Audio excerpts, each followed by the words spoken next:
So hello everyone, कैसे हैं आप सभी लोग। I hope you are doing well. So welcome to all of you in this wonderful session of Unacademy NEET Marvels. तो जैसा कि आप सभी लोग जानते हैं, हम आप लोगों के लिए एक बेहतरीन सीरीज लेकर के आए हैं जिसका नाम है एनसीईआरटी सिंप्लीफाइड सीरीज। इसके अंदर हम क्या करते हैं, एक पूरे चैप्टर को डिटेल में एनसीईआरटी की हेल्प से पूरा का पूरा कंप्लीट करते हैं एक ही लेक्चर के अंदर। ठीक है, तो इसके पिछले सेशन में हम लोगों ने ब्लड को कंप्लीट किया था। आज इस लेक्चर में हम लोग डिस्कस करेंगे हार्ट को डिटेल में। हार्ट जो है काफी ज्यादा इंपॉर्टेंट है from your NEET examination point of view. 2 से 3 क्वेश्चन इससे पूछे जाते हैं, तो ये कॉन्सेप्ट आपका क्लियर होना काफी ज्यादा जरूरी है। तो 1 बाय 1 करके सारे के सारी जितनी भी चीजें हैं, सारे कॉन्सेप्ट को हम डिटेल में समझेंगे और बहुत ही आसानी से आपके दिमाग के अंदर, ब्रेन में एकदम फिट कर देंगे उसको। ठीक है, रटने की बिल्कुल भी जरूरत नहीं पड़ेगी, सारी चीजें समझने वाली है, कॉन्सेप्चुअल है। तो स्टार्ट करते हैं आज का हमारे इस प्यारे से सेशन को बिना किसी देरी के। ठीक है, हार्ट आज हम लोग स्टार्ट करेंगे। हार्ट के बारे में सारी चीजें समझेंगे, इसकी स्ट्रक्चर समझेंगे, मैकेनिज्म समझेंगे, डबल सर्कुलेशन समझेंगे। ठीक है, चलिए तो ब्लड से आगे से स्टार्ट करेंगे। लास्ट क्लास में हम लोगों ने ब्लड कंप्लीट कर लिया था, सर्कुलेटिंग फ्लूइड हमारा कंप्लीट हो गया था प्रीवियस क्लास के अंदर।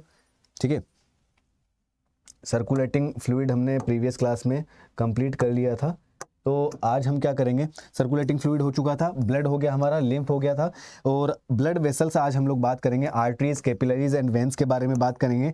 पोर्टल सिस्टम समझेंगे, पोर्टल सिस्टम क्या होता है, और फिर हम डिस्कस करेंगे हमारी pumping device that is heart. ठीक है, तो सारी चीज़ें 1 बाय 1 करके स्टार्ट करते हैं।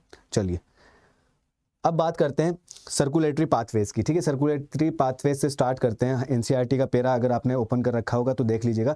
एनसीईआरटी के अंदर लिखा हुआ है सर्कुलेटरी पाथवेज 2 टाइप के होते हैं। एक होता है ओपन टाइप का सर्कुलेशन, एक होता है क्लोज्ड टाइप का सर्कुलेशन। ओपन टाइप के सर्कुलेशन के अंदर क्या होता है, ब्लड जो है वो बॉडी कैविटी से फ्लो होकर के जाता है, बॉडी कैविटी से। इसमें क्लोज्ड पाथवे नहीं है, जैसे ब्लड वेसल्स होती है ना हमारे केस में, आर्टरीज वेन्स वैसी नहीं है। इसमें बॉडी के अंदर कुछ कैविटीज होती है जिसको हम साइनसेस बोलते हैं या लेक्यूनी बोलते हैं, या फिर उसको कहा जाता है बॉडी कैविटी, लेक्यूनी या साइनसेस। ठीक है, तो इनसे होकर के ब्लड सर्कुलेट करता है और इसके एग्जांपल्स भी दिए हुए हैं।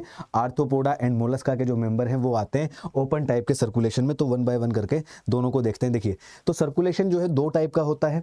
ठीक है, एक होता है ओपन सर्कुलेशन और दूसरा होता है क्लोज्ड सर्कुलेशन। ओपन सर्कुलेशन के अंदर जो ब्लड है वो बॉडी कैविटी से फ्लो करता है, और बॉडी कैविटी को हम क्या बोलते हैं, इसको हम बोलते हैं साइनसेस, ब्लड साइनसेस, या इसी को कहा जाता है लेक्यूनी, और it is also called as body cavity. सब एक ही चीज के नाम है। बॉडी कैविटी से होकर के गुजर रहा है ब्लड, या लेक्यूनी से, या साइनसेस से। ठीक है, हालांकि कुछ बच्चे ऐसा मानते हैं कि इसमें ब्लड वेसल्स नहीं होती है, कैपिलरीज नहीं होती। इसमें कैपिलरीज भी होती है, इसीलिए आपको यहाँ पर ब्लड वेसल्स दिखाया गया है, लेकिन मेजोरिटी ऑफ द ब्लड जो है वो कैविटी के अंदर होता है। कैविटी के अंदर टिश्यूज एंड जो सेल्स हैं वो उनके अंदर डूबी हुई रहती है ब्लड के अंदर, और वहां से जो है वो ब्लड ले लेता है जिसको जरूरत होती है। अच्छा, इसको हीमोसील भी कहा जाता है, it is also called as haemocoel. ठीक है, ये सारे के सारे नाम हैं जहां से ब्लड फ्लो कर रहा है, haemocoel, body cavity, sinuses and lacunae. ठीक है, ये सारा जो है ब्लड ओपन पार्ट में फ्लो करता है। ठीक है, आर्थ्रोपोडा एंड मोलस्का के जो मेंबर है वो इसके एग्जांपल आते हैं, ये याद रख लेना भाई, एनसीईआरटी डायरेक्ट पूछती है, एनसीईआरटी के अंदर गिवन है ये। ठीक है, फिर आगे बात करते हैं क्लोज्ड सर्कुलेटरी सिस्टम की। अगर हम बात करें तो closed circulatory system is the circulatory system in which blood flows in closed pathway. जैसे कि ब्लड वेसल्स होती है, पाइप लाइक स्ट्रक्चर होती है, उन पाइप लाइक स्ट्रक्चर से ब्लड फ्लो करता है, तो उसको कहा जाता है क्लोज्ड सर्कुलेटरी सिस्टम। यहाँ पे क्या है, हार्ट होता है, पंप करता है, और हार्ट के मतलब हार्ट से ब्लड जब जाएगा तो वो ब्लड वेसल्स के थ्रू जाएगा। ठीक है, ब्लड वेसल्स क्या है, क्लोज्ड पाथवे है, पाइप लाइक स्ट्रक्चर है, वहीं से जाएगा। ठीक है, तो यहाँ से होकर के जाएगा, और अल्टीमेटली छोटी छोटी सी ब्लड कैपिलरीज होती है जो हर एक बॉडी पार्ट्स के अंदर होती है, वहाँ पर ऑक्सीजन वो ट्रांसपोर्ट करते हैं और CO2 वहाँ से लेते हैं और आगे फिर से चलने लग जाता है। अभी हम बात करेंगे क्लोज सर्कुलेशन भी कितने टाइप का होता है, ये भी 2 टाइप्स का होता है, इसको भी हम अभी आगे समझेंगे। चलिए अब यहाँ पर बात करते हैं ब्लड वेसल्स के बारे में। देखो, ब्लड वेसल्स क्या है, blood vessels is a tubular structure in which blood flows. Blood flow करने के लिए एक पाइप लाइक स्ट्रक्चर होती है जिसके थ्रू ब्लड फ्लो करता है। ठीक है, अब ये ब्लड वेसल्स जो होती है 3 टाइप की होती है मेजरली। पहली होती है arteries, the first one is arteries, second होती है वेन्स, एंड थर्ड होती है capillaries. Arteries, veins and capillaries, क्या डिफरेंस है, हमने लोअर क्लासेस में पढ़ा हुआ है कि आर्टरीज वो ब्लड वेसल्स होती है जो हार्ट से ब्लड को लेकर के जाती है बॉडी ऑर्गन्स तक।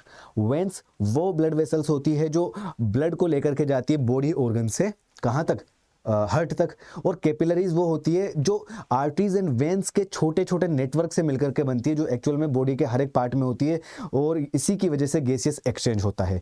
आर्टरीज जो होती है वो हार्ट से ब्लड लेकर के जा रही है, और मेजोरिटी ऑफ आर्टरीज जो है ऑक्सीजनेटेड ब्लड सप्लाई करती है, सिर्फ एक आर्टरी को छोड़ करके जिसका नाम है pulmonary artery, that is being an exception. तो एक्सेप्शन होकर ये क्या करती है, पल्मोनरी आर्टरी कौन सा ब्लड कैरी करती है, डी ऑक्सीजनेटेड ब्लड कैरी करती है, आगे अभी हम समझेंगे डबल सर्कुलेशन के अंदर, ठीक है। वेंस, मेजोरिटी ऑफ वेंस जो है वो सभी के सभी वेंस कौन सा ब्लड कैरी करती है, डी ऑक्सीजनेटेड ब्लड कैरी करती है फ्रॉम दी टिश्यू पार्ट्स से लेकर के ब्लड हार्ट तक, ठीक है। लेकिन सिर्फ एक वेन ऐसी है जो एक्सेप्शनल है, और वो कौन सा ब्लड कैरी करती है, ऑक्सीजनेटेड ब्लड कैरी करती है, और वो लंग से लेकर के हार्ट तक करती है, ठीक है।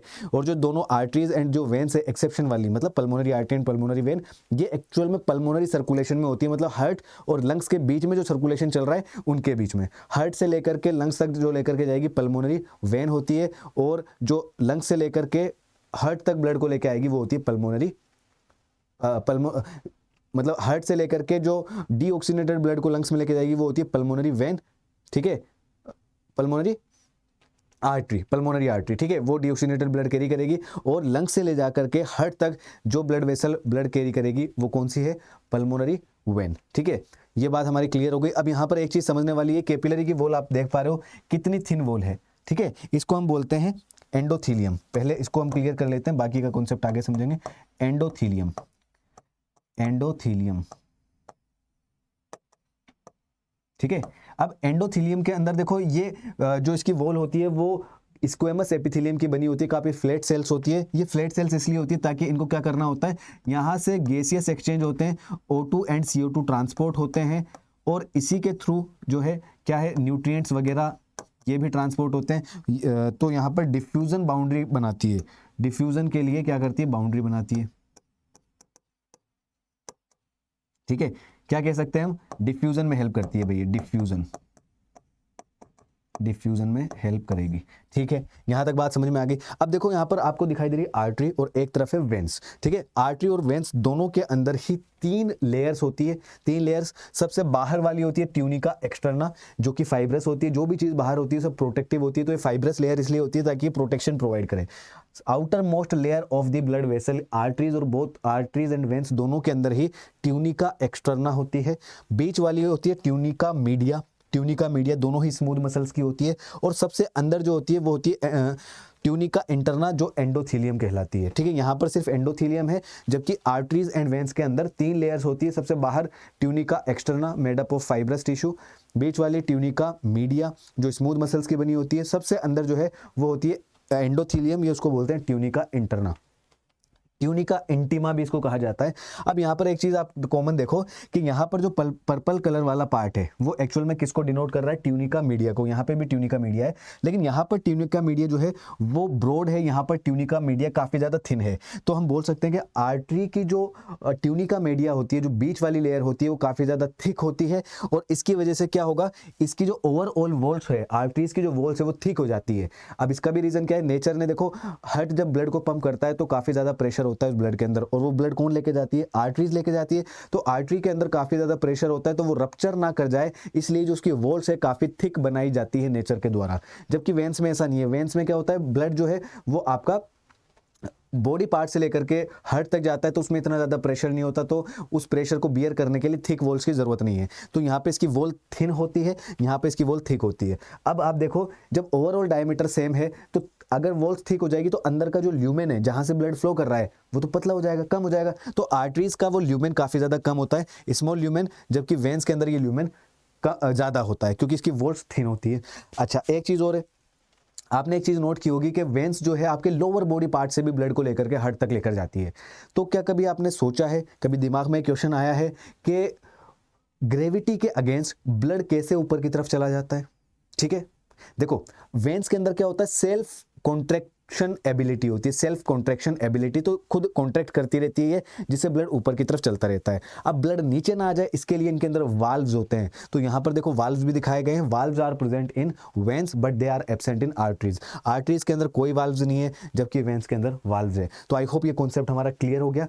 तीन तरीके की ब्लड वेसल्स होती है जहां से ब्लड फ्लो करता है। पहली होती है आर्टरी, दूसरी होती है वेंस, तीसरी होती है कैपिलरी। कैपिलरी जो है सिंगल लेयर्ड होती है, जो लेयर होती है इसकी स्क्वेमस एपिथेलियम की बनी होती है, फ्लैट सेल्स होती है, एंडोथेलियम बोलते हैं इसको। तो कैपिलरीज वहां होती है जहां पर गैसियस एक्सचेंज करना होता है, डिफ्यूजन बाउंड्री बनाती है, O2 एंड CO2 ट्रांसपोर्ट होते हैं, गैसियस एक्सचेंज होता है, एंड न्यूट्रिएंट्स भी इससे डिफ्यूजन की प्रोसेस से एक्सचेंज हो सकता है।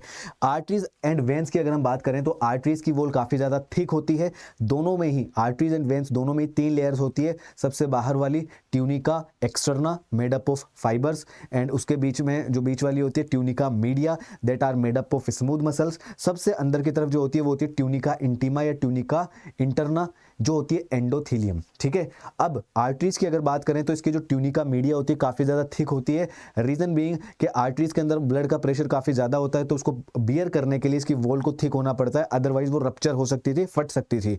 जबकि वेंस के केस में ऐसा नहीं है, ब्लड प्रेशर वेंस के केस में काफी ज्यादा कम होता है, तो इसकी वॉल को थिक होने की जरूरत नहीं है, थिन होती है वो। ठीक है, तो इसका ट्यूनिका मीडिया जो है थिन है, इसका ट्यूनिका मीडिया थिक होता है। ठीक है, इसकी वजह से ही इसका ल्यूमेन आर्टरी का कम हो जाता है और वेंस का ल्यूमेन काफी ब्रॉड होता है, चौड़ा होता है। ठीक है, इसके अलावा एक और डिफरेंस होता है, वेंस के अंदर जो है वाल्व्स होते हैं, जबकि आर्टरीज के अंदर वाल्व्स नहीं है। वाल्व्स का क्या इंपॉर्टेंस है कि जब ब्लड एंटी ग्रेविटी ऊपर की तरफ चढ़ता है तो उसमें तो हेल्प करती है self contraction ability of veins. ठीक है, बट वो ऊपर से नीचे ना आ जाए तो उसके लिए वेंस होते हैं, जो वाल्व्स होते हैं जो ऊपर की तरफ ही ओपन होते हैं, वो ब्लड को नीचे नहीं आने देते। ठीक है, आई होप ये वाला कॉन्सेप्ट क्लियर है। जो भी डाउट आया आपको, आप मुझे कमेंट बॉक्स में बता देना, हर एक डाउट को क्लियर किया जाएगा।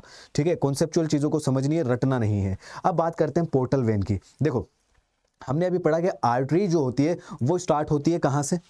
आर्टरीज स्टार्ट होती है हार्ट से, है ना भाई। आर्टरीज कहां से स्टार्ट होती है? हार्ट से स्टार्ट होती है और कहां पे जाती है? बॉडी टिश्यू की तरफ, मतलब बॉडी पार्ट्स की तरफ। ठीक है, इसके अलावा अगर हम वेंस की बात करें, ये तो हो गई आर्टरीज। अगर हम बात करें वेंस की, तो वेंस उल्टा करती है। वेंस क्या करती है? टिश्यूज से स्टार्ट होती है और ये जाती है हार्ट की तरफ। ठीक है, हार्ट की तरफ। या हम यूं भी कह सकते हैं कि स्टार्ट ये कहां से होती है? कैपिलरीज से। कैपिलरी से स्टार्ट होगी, हार्ट की तरफ जा रही है। ठीक है, हार्ट से स्टार्ट हुई और ये एंड कहां पर हो रही है? एंड कहां पर हो रही है? ये हो रही है कैपिलरीज पे। ठीक है, कैपिलरीज पे तो गैसियस एक्सचेंज होना होता है।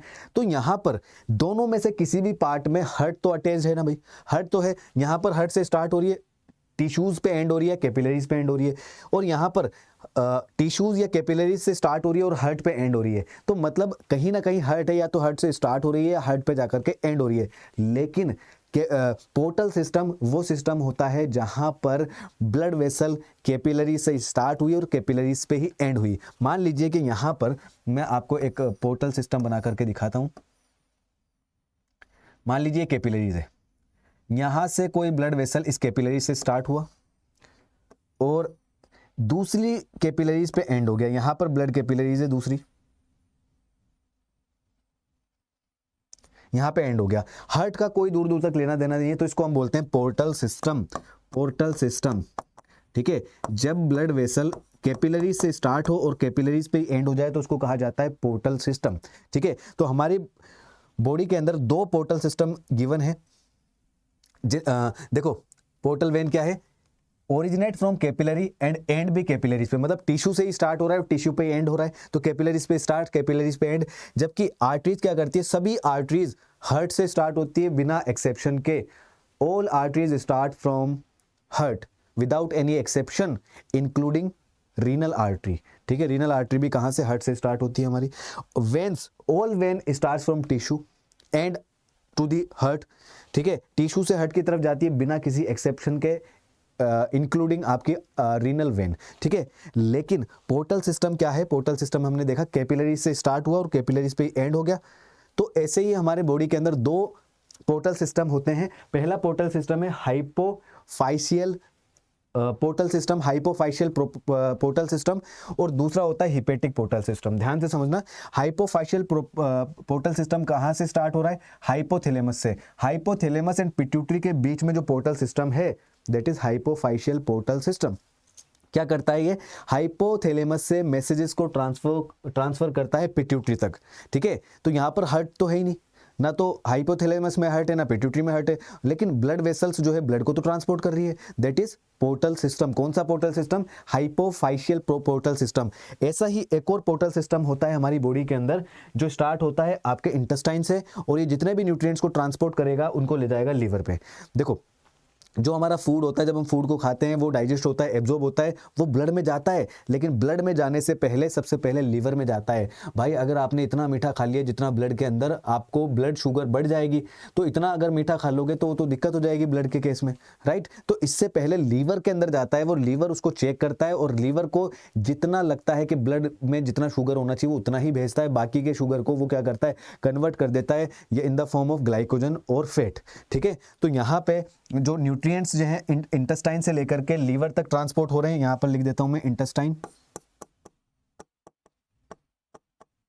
इंटेस्टाइन एंड लीवर के बीच में जो पोर्टल सिस्टम है that is called as hepatic portal system.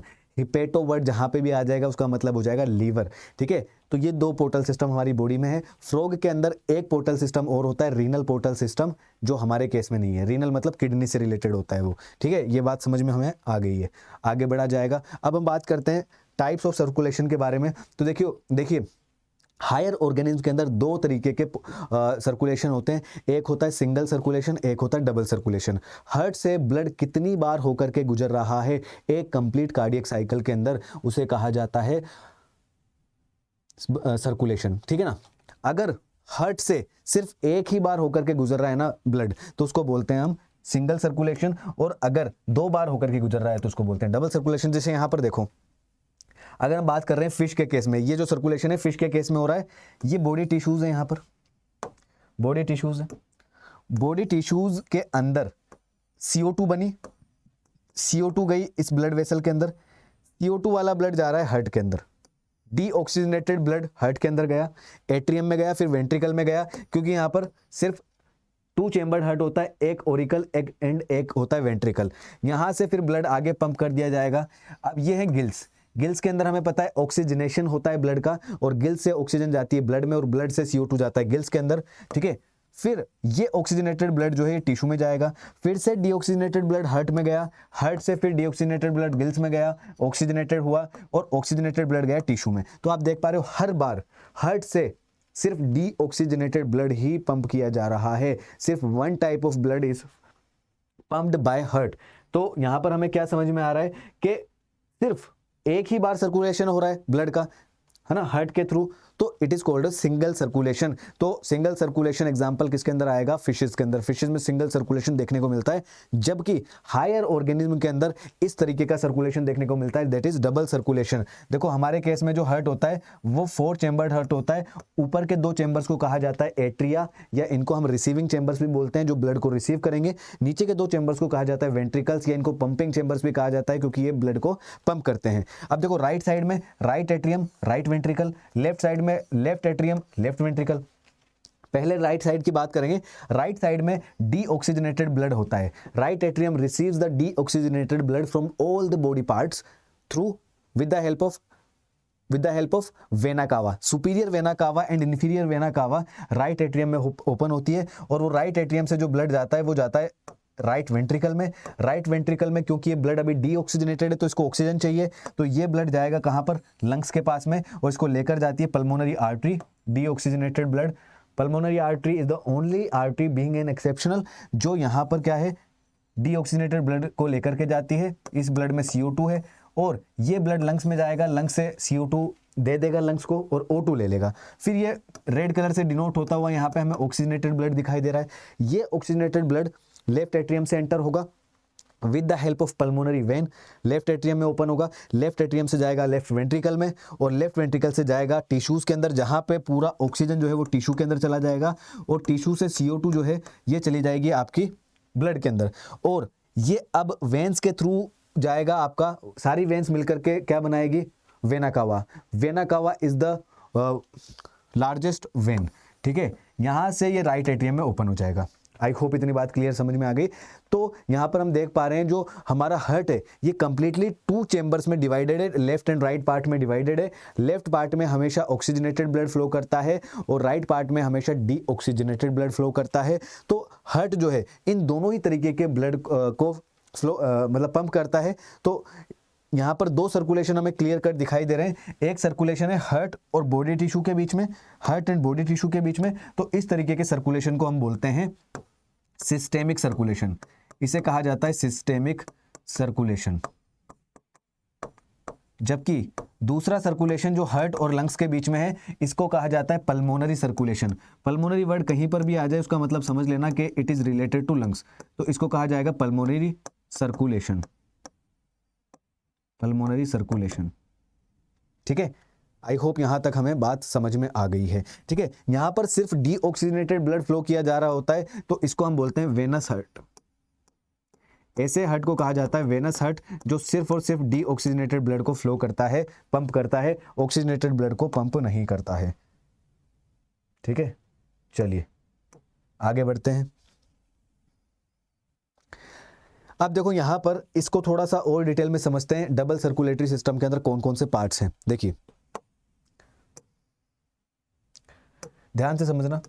ये हार्ट हो गया हमारा, राइट साइड जो होता है उसके अंदर डीऑक्सीजनेटेड ब्लड फ्लो करता है, लेफ्ट साइड में ऑक्सीजनेटेड ब्लड फ्लो करता है। तो राइट एट्रियम जो है वो रिसीव करता है deoxygenated blood from all the body parts. Deoxygenated blood देखो पूरे बॉडी पार्ट से यहाँ पर डीऑक्सीजनेटेड ब्लड आएगा, तो यहाँ पर लिख दूं मैं, इसके अंदर CO2 ज़्यादा है, एक बार इसको चेंज कर लेते हैं हम, CO2 का अमाउंट ज़्यादा है इस ब्लड के अंदर, तो CO2 वाला ब्लड जो है राइट एट्रियम में चला गया। और इसको लेकर कौन आया, इसको लेकर के आया वेना कावा।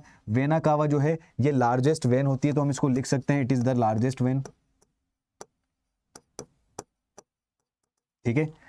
राइट एट्रियम ने रिसीव किया ब्लड, राइट एट्रियम से लेफ्ट राइट वेंट्रिकल में गया, और राइट वेंट्रिकल से ये ब्लड चला गया ऑक्सीजन लेने के लिए लंग्स के पास, और ये जाता है पल्मोनरी आर्टरी के थ्रू।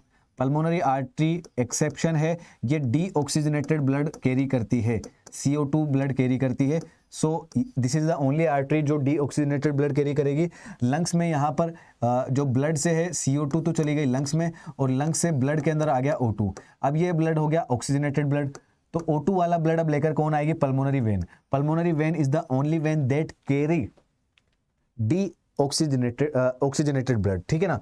अब ये ऑक्सीजनेटेड ब्लड कहाँ आएगा, लेफ्ट एट्रियम में, लेफ्ट एट्रियम से लेफ्ट वेंट्रिकल में जाएगा, और लेफ्ट वेंट्रिकल इसको पंप कर देगी पूरे बॉडी पार्ट्स में, और पूरे बॉडी पार्ट्स में ये जो ब्लड जाएगा ये जाएगा एओर्टा के through. Aorta is the largest artery, ठीक है। अब यहाँ पर आप देख पा रहे हो, अगर आर्टरी की बात करें तो ये आर्टरी के अंदर जो वो ल्यूमेन है काफ़ी कम दिखाई दे रहा है, जबकि अगर हम वेन की बात करें तो वेन में ल्यूमेन काफ़ी ज़्यादा है, राइट। क्योंकि यहाँ पर ट्यूनिका मीडिया जो है ये कम होती है, आर्टरीज में ट्यूनिका मीडिया काफ़ी थिक होती है, तो उसकी वजह से इसका जो ल्यूमेन है वो कम हो जाता है, ठीक है। इसके अलावा यहाँ पर भी कैपिलरीज होती है, लंग्स के अंदर भी कैपिलरीज होती है, जहाँ पर गैसियस एक्सचेंज होना होता है वहाँ सभी जगह पर जो है कैपिलरीज होती है। कैपिलरीज होती है ब्लड के छोटे छोटे से ब्लड वेसल्स होते हैं जो एक्चुअल में गैसियस एक्सचेंज करने में हेल्प करते हैं। ये बात हमारी पूरी दिमाग में सेट हो गई। लंग्स और हार्ट के बीच में जो ये सर्कुलेशन है इसको कहा जाता है पल्मोनरी सर्कुलेशन।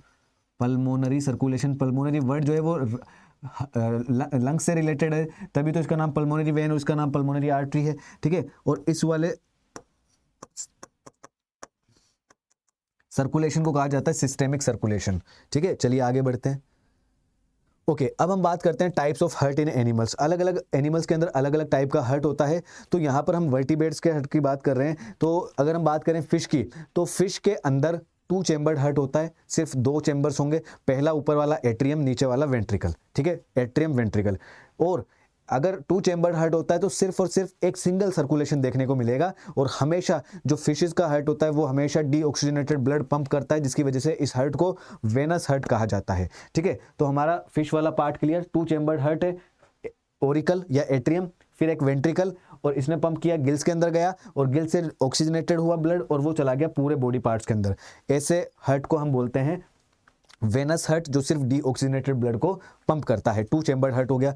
आगे देखो, फिर हमारे पास में जो दूसरा वाला है ये है एम्फीबिया एंड रेप्टाइल्स का जो हर्ट होता है उसमें 2 एट्रिया एंड 1 वेंट्रिकल होता है। ऊपर 2 चेंबर्स होते हैं एट्रिया, और नीचे सिर्फ एक ही चेंबर होता है वेंट्रिकल। तो यहाँ पर oxygenated and deoxygenated blood flow तो करता है, डबल सर्कुलेशन तो है, लेकिन जब ओरिकल से वेंट्रिकल्स में ब्लड जाता है, 2 अपर चेंबर है, लेफ्ट एट्रिया रिसीव जो है वो ऑक्सीजनेटेड ब्लड करता है, राइट वाला डीऑक्सीजनेटेड, लेकिन वेंट्रिकल्स में जब वो आएगा तो थोड़ा बहुत मिक्सचर वहां पर देखने को मिलता है। तो यहाँ पे देखो ये वाला पार्ट और ये वाला पार्ट, ये है राइट एट्रियम, ये है लेफ्ट एट्रियम।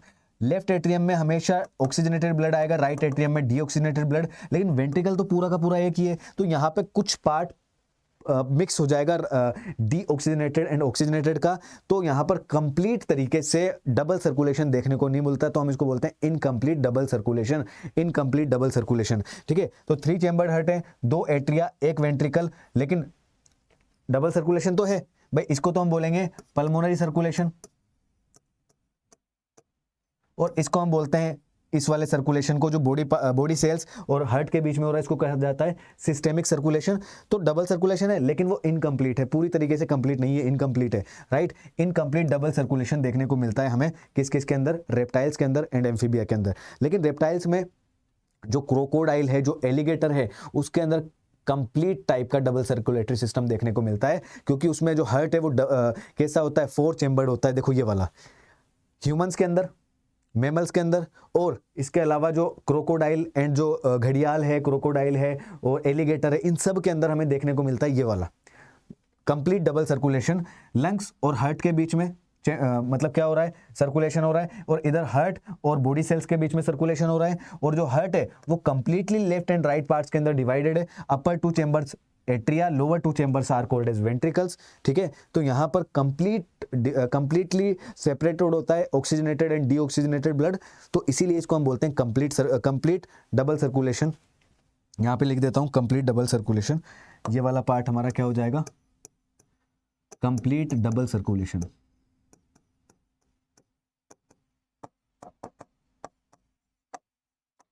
ठीक है, क्योंकि यहाँ पर 4 चेंबर्ड हार्ट होता है। ठीक है ना, बात समझ में आ रही है। चलिए थोड़ा सा बड़ा लिख देते हैं, हल्का सा प्रॉब्लम हो सकती है समझने में। डबल सर्कुलेशन, ठीक है, यहां तक बात समझ में आ गई। 2 चेंबर्ड हार्ट फिशेस के अंदर है, 3 chambered heart amphibia and reptiles के अंदर है, लेकिन रेप्टाइल्स के अंदर घड़ियाल एंड क्रोकोडाइल एंड एलिगेटर्स के अंदर कंप्लीट डबल सर्कुलेशन सिस्टम देखने को मिलता है, क्योंकि यहाँ पर 4 चेंबर्ड हार्ट होता है। देख लो यहाँ पर mammals, birds and crocodile, alligators, ये सब इसके एग्जाम्पल्स आ जाएंगे। चलिए अब बात करते हैं ह्यूमन हार्ट की स्ट्रक्चर के बारे में। देखिए ह्यूमन हार्ट बड़ा ही इंपॉर्टेंट पार्ट है, ये पहले तो यहाँ पर आप लिख लो, वेरी वेरी वेरी इंपॉर्टेंट। हर साल इससे क्वेश्चन पूछा जाता है, जाता आया है और जाता रहेगा। ठीक है, सबसे पहले बात करते हैं कि भाई हार्ट क्या है। Heart is a muscular organ, it is a pumping organ of our body. इसका बहुत बड़ा इंपॉर्टेंट रोल होता है हमारी बॉडी के अंदर, ये बॉडी के अंदर ब्लड को पंप करता है। ठीक है, अगर इसके ओरिजिन की बात करें तो ये होता है मेसोडर्मल इन ओरिजिन। ठीक है, जितने भी मोस्टली इंटरनल ऑर्गन्स हैं वो मोस्टली हमारे मेसोडर्मल होते हैं, तो इसका ओरिजिन मेसोडर्मल होता है। ये हमारे थोरेसिक पार्ट के अंदर होता है, दोनों लंग्स के बीच में होता है। कार्डियक कैविटी होती है, कार्डियक नोच होता है, वहाँ पर प्रेजेंट होता है। लेफ्ट लंग के अंदर थोड़ा सा ऐसे नोच बना हुआ होता है हार्ट को लोकेशन, हार्ट को स्पेस देने के लिए। दैट्स वाई लेफ्ट जो लंग है वो थोड़ा सा छोटा होता है as compare to right one. ठीक है, अब ये हमारा जो हार्ट है होता तो बीच में है, इसको ऐसा नहीं बोलेंगे पूरा ही लेफ्ट होता है, ये होता बीच में, लेकिन it is little bit tilted to the left side, थोड़ा सा लेफ्ट साइड की तरफ टिल्टेड होता है। ठीक है, इसका जो अपर पार्ट होता है थोड़ा सा ब्रॉड होता है, जिसको हम बोलते हैं बेस। लोअर पार्ट एक पीक शेप के जैसा होता है, तो पॉइंटेड होता है। यही पॉइंटेड अपेक्स जो है इसका, ये कैसा हो गया, पॉइंटेड लेफ्ट साइड में, इस तरफ देखो, ऐसा इस तरफ से थोड़ा सा लेफ्ट साइड में टिल्टेड होता है ये। ठीक है, अगर ओरिजिन की बात करें तो ओरिजिन होता है इसका मेसोडर्मल। वेट की बात करें तो 250 से लेकर के 300 ग्राम तक का इसका वेट होता है। अगर साइज की बात करें तो एक एडल्ट ह्यूमन फिस्ट की क्लोज्ड फिस्ट के बराबर होता है, बंद मुट्ठी के बराबर, तो इसका साइज होता है एक एडल्ट की क्लोज्ड फिस्ट के बराबर। पोजीशन कहाँ होती है भाई इसकी, दोनों लंग्स के बीच में होता है, डायफ्राम के पास में होता है और कार्डियक नोच के अंदर होता है। ठीक है, यहां तक बात हमें समझ में आ गई। हार्ट के चारों तरफ एक मेम्ब्रेन होती है जिसको हम बोलते हैं pericardial membrane. Pericardial membrane, 2 membranes होती है, दोनों मेम्ब्रेन्स के बीच में एक फ्लूइड फील्ड होता है जिसको बोलते हैं पेरिकार्डियल फ्लूइड। ठीक है, पेरिकार्डियल फ्लूइड। चलिए आगे बढ़ते हैं। अब ध्यान से समझना, देखो इसकी स्ट्रक्चर को आप एनसीईआरटी के हेल्प से भी समझेंगे और यहाँ पर इस डायग्राम के हेल्प से भी समझेंगे। देखो सारे के सारे क्वेश्चन आपके इस डायग्राम की हेल्प से आपके बन पाएंगे। ठीक है, तो इस डायग्राम को आप समझ लो, आपके सारे डाउट्स क्लियर हो जाएंगे। देखो स्टार्ट करते हैं। हार्ट जो होता है it is 4 chambered, 4 chambered heart होता है। ऊपर के 2 चेम्बर्स जो होते हैं इनको कहा जाता है ओरिकल्स। ये ऊपर का एक चेम्बर, ये ऊपर का दूसरा चेम्बर। ये राइट ओरिकल, ये लेफ्ट ओरिकल, या इसको राइट एट्रियम या लेफ्ट एट्रियम भी कहा जाता है। तो यहां पर मैं इसको कह देता हूं right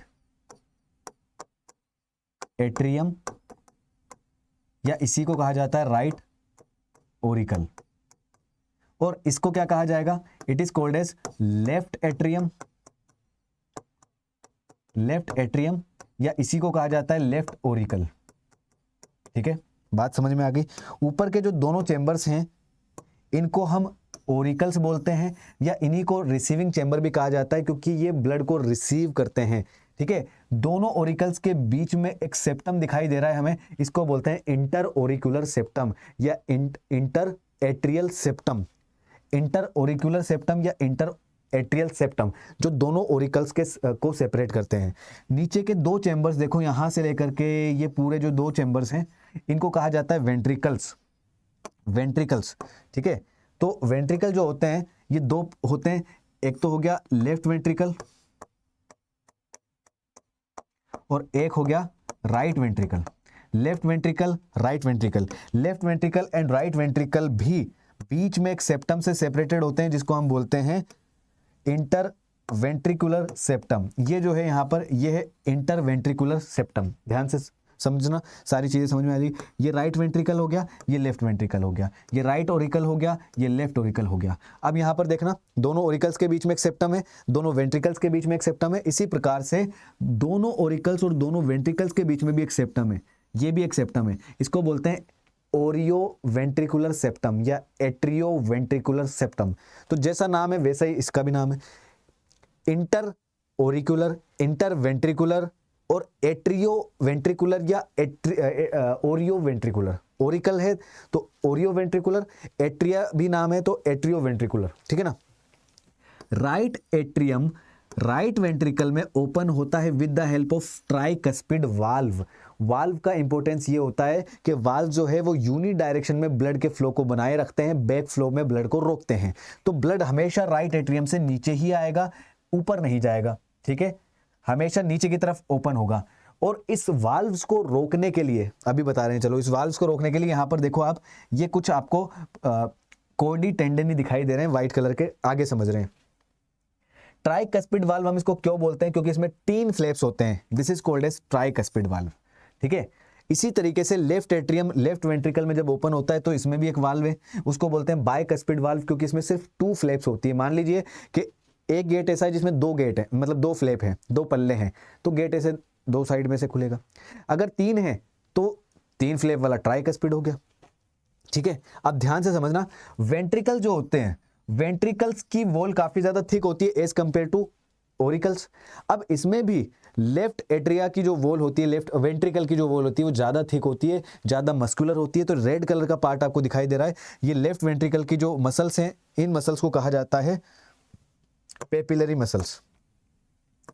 these muscles are called as papillary muscles, papillary muscles. ठीक है, पेपिलरी मसल्स क्या है? इसको स्ट्रेंथ प्रोवाइड करती है, कॉन्ट्रैक्शन में हेल्प करती है। पेपिलरी मसल्स यहां पर ज्यादा होती है लेफ्ट वेंट्रिकल में, क्योंकि लेफ्ट वेंट्रिकल को जो पंप करना होता है ब्लड को पूरे के पूरे बॉडी पार्ट्स में करना होता है, तो यहां पर ज्यादा प्रेशर लगता है, तो उसकी वॉल भी ज्यादा थिक होती है, ज्यादा अच्छी मस्कुलर होती है। ठीक है, राइट वेंट्रिकल की जो वॉल्स है वो थोड़ी सी थिन होती है as compare to left one. चलिए, ये बात समझ में आ गई। ठीक है, अब यहां से ध्यान से समझना, सर्कुलेशन पाथवे भी बता रहा हूं मैं आपको। राइट एट्रियम में पूरे बॉडी पार्ट से डीऑक्सीजनेटेड ब्लड आता है 2 ट्यूब्स के थ्रू।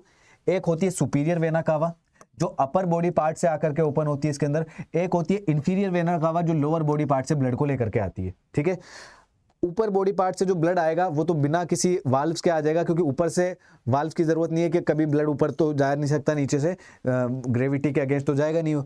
जबकि नीचे से जो ब्लड वेसल लेकर के आ रही है, मतलब इंफीरियर वेना कावा, उसके अंदर एक वाल्व लगा होता है। जब राइट एट्रियम में खुलती है तो वाल्व के थ्रू ब्लड अंदर जाता है ताकि वापस ना आ पाए। ठीक है, तो ये वाल्व, इसका नाम है यूस्टेशियन वाल्व। यूस्टेशियन वाल्व कहाँ प्रेजेंट है? Inferior vena cava and right atrium के बीच में।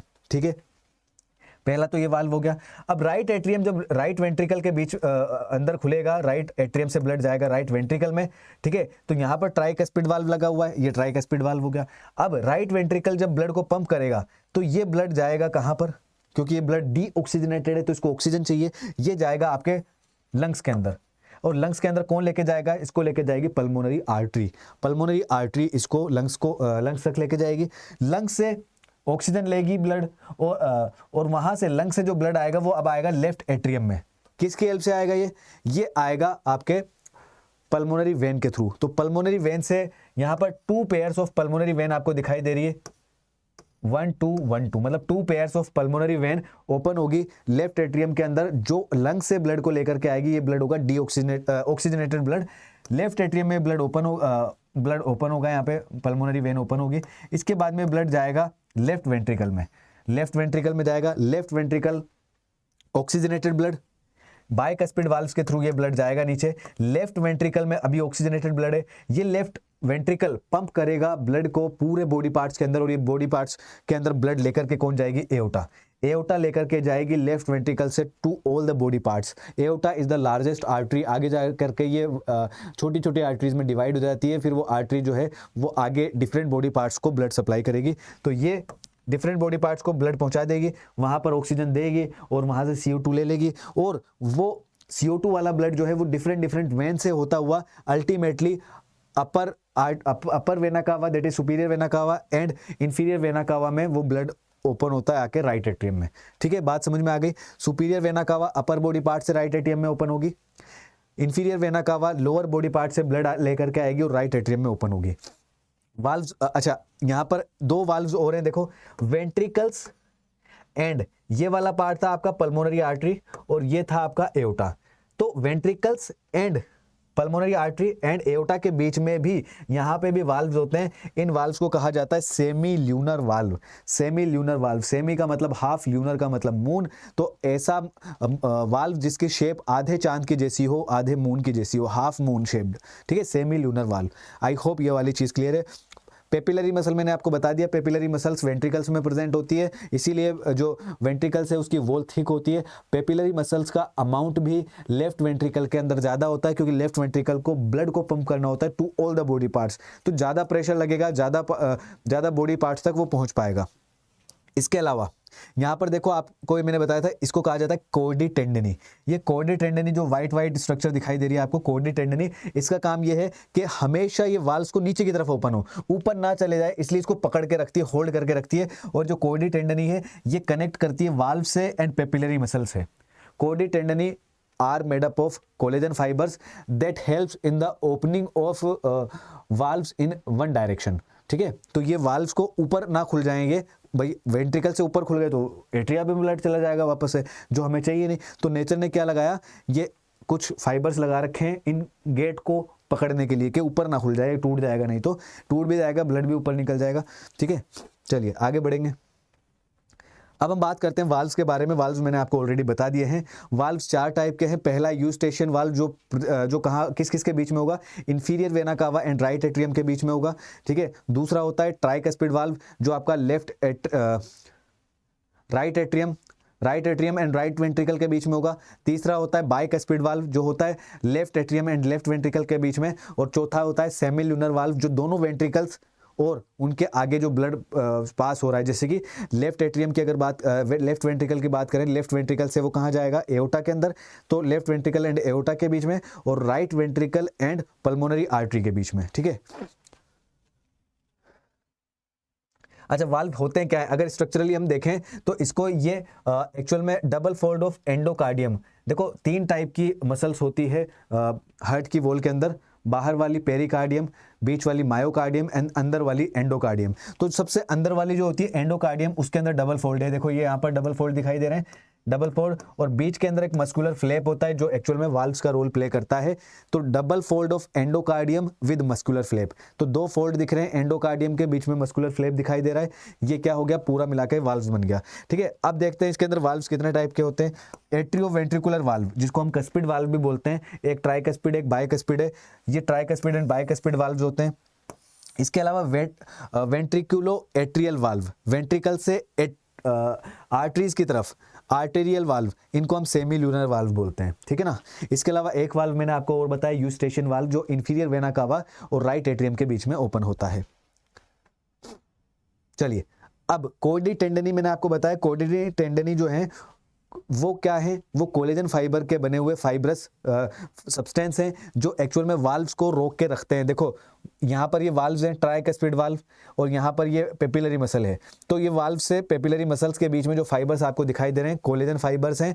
कहाँ कहाँ प्रेजेंट होते हैं, cuspid valves and papillary muscles के बीच में। क्या काम होता है इनका, कस्पिड वाल्व्स को वेंट्रिकल्स के अंदर ही ओपन करते हैं, आर्टरी एट्रिया के अंदर ओपन नहीं करते।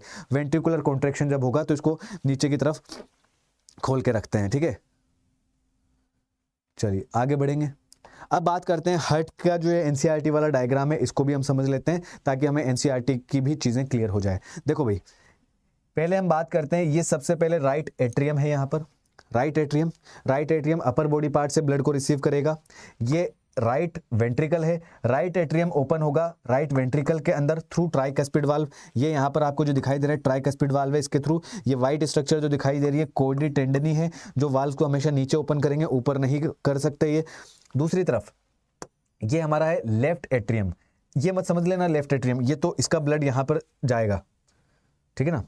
ये है लेफ्ट एट्रियम, ओके। तो लेफ्ट एट्रियम ओपन होगा लेफ्ट वेंट्रिकल में, और यहाँ पर ये आपको क्या दिखाई दे रहे हैं, यहाँ पर भी कोर्डी टेंडनी है, लेकिन ये वाल्व जो है बाइकस्पिड है, तो कोर्डी टेंडनी भी दो पार्ट्स में डिवाइडेड है, बाइकस्पिड एक इधर एक इधर, ठीक है।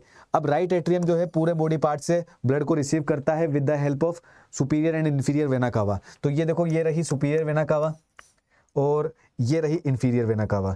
ब्लू कलर का मतलब है डीऑक्सीजनेटेड ब्लड फ्लो कर रहा है इनके अंदर से, तो ये जाकर ये यहाँ पर इसमें ओपन होगी, ये वाला पार्ट यहाँ ओपन होगा, ये वाला पार्ट यहाँ ओपन होगा, और दोनों तरफ से डीऑक्सीजनेटेड ब्लड राइट एट्रियम में आ जाएगा। राइट एट्रियम से जाएगा राइट वेंट्रिकल में, और राइट वेंट्रिकल पंप कर देगा इसको कहाँ पर, लंग्स के पास में with the help of pulmonary artery, ठीक है। अब पल्मोनरी आर्टरी से लंग्स जाएगा, लंग्स के अंदर ब्लड जाएगा, वहां से ऑक्सीजन ले लेगा, और अब ये ऑक्सीजनेटेड ब्लड लंग्स से कहाँ से आए, किसके हेल्प से आएगा, पल्मोनरी वेन की हेल्प से। पल्मोनरी वेन की हेल्प से ये ओपन होगा राइट एट्रियम में। राइट एट्रियम में दो पल्मोनरी वेन ओपन होती है, दो पेयर्स ऑफ पल्मोनरी वेन, देखो एक तो ये रही दो, और दो ये रही, ये भी इसी के अंदर ओपन होगी पीछे से जाकर के, और ये दोनों भी इधर से। तो दो पेयर्स होते हैं पल्मोनरी वेन के, जो लेफ्ट एट्रियम में ओपन होगा। लेफ्ट एट्रियम से ब्लड जाएगा लेफ्ट वेंट्रिकल में, लेफ्ट वेंट्रिकल इसको पंप करेगा, तो लेफ्ट वेंट्रिकल पंप करेगा ना, देखो ये यहाँ से जा रहा है, ये यहाँ से घुसेगा, और इधर से यहाँ से आपके ये अपर बॉडी पार्ट्स में चले गए, ये इधर से नीचे घूम के इधर से नीचे आएगा, जो लोअर बॉडी पार्ट्स में जाएगा। पूरे बॉडी पार्ट्स में ऑक्सीजन की सप्लाई हो जाएगी, और ऑक्सीजनेटेड ब्लड टिश्यूज के पास जाएगा, वहां से CO2 ले लेगा, और डीऑक्सीजनेटेड ब्लड फिर से आएगा राइट एट्रियम में with the help of superior and inferior vena cava. Superior and inferior vena cava.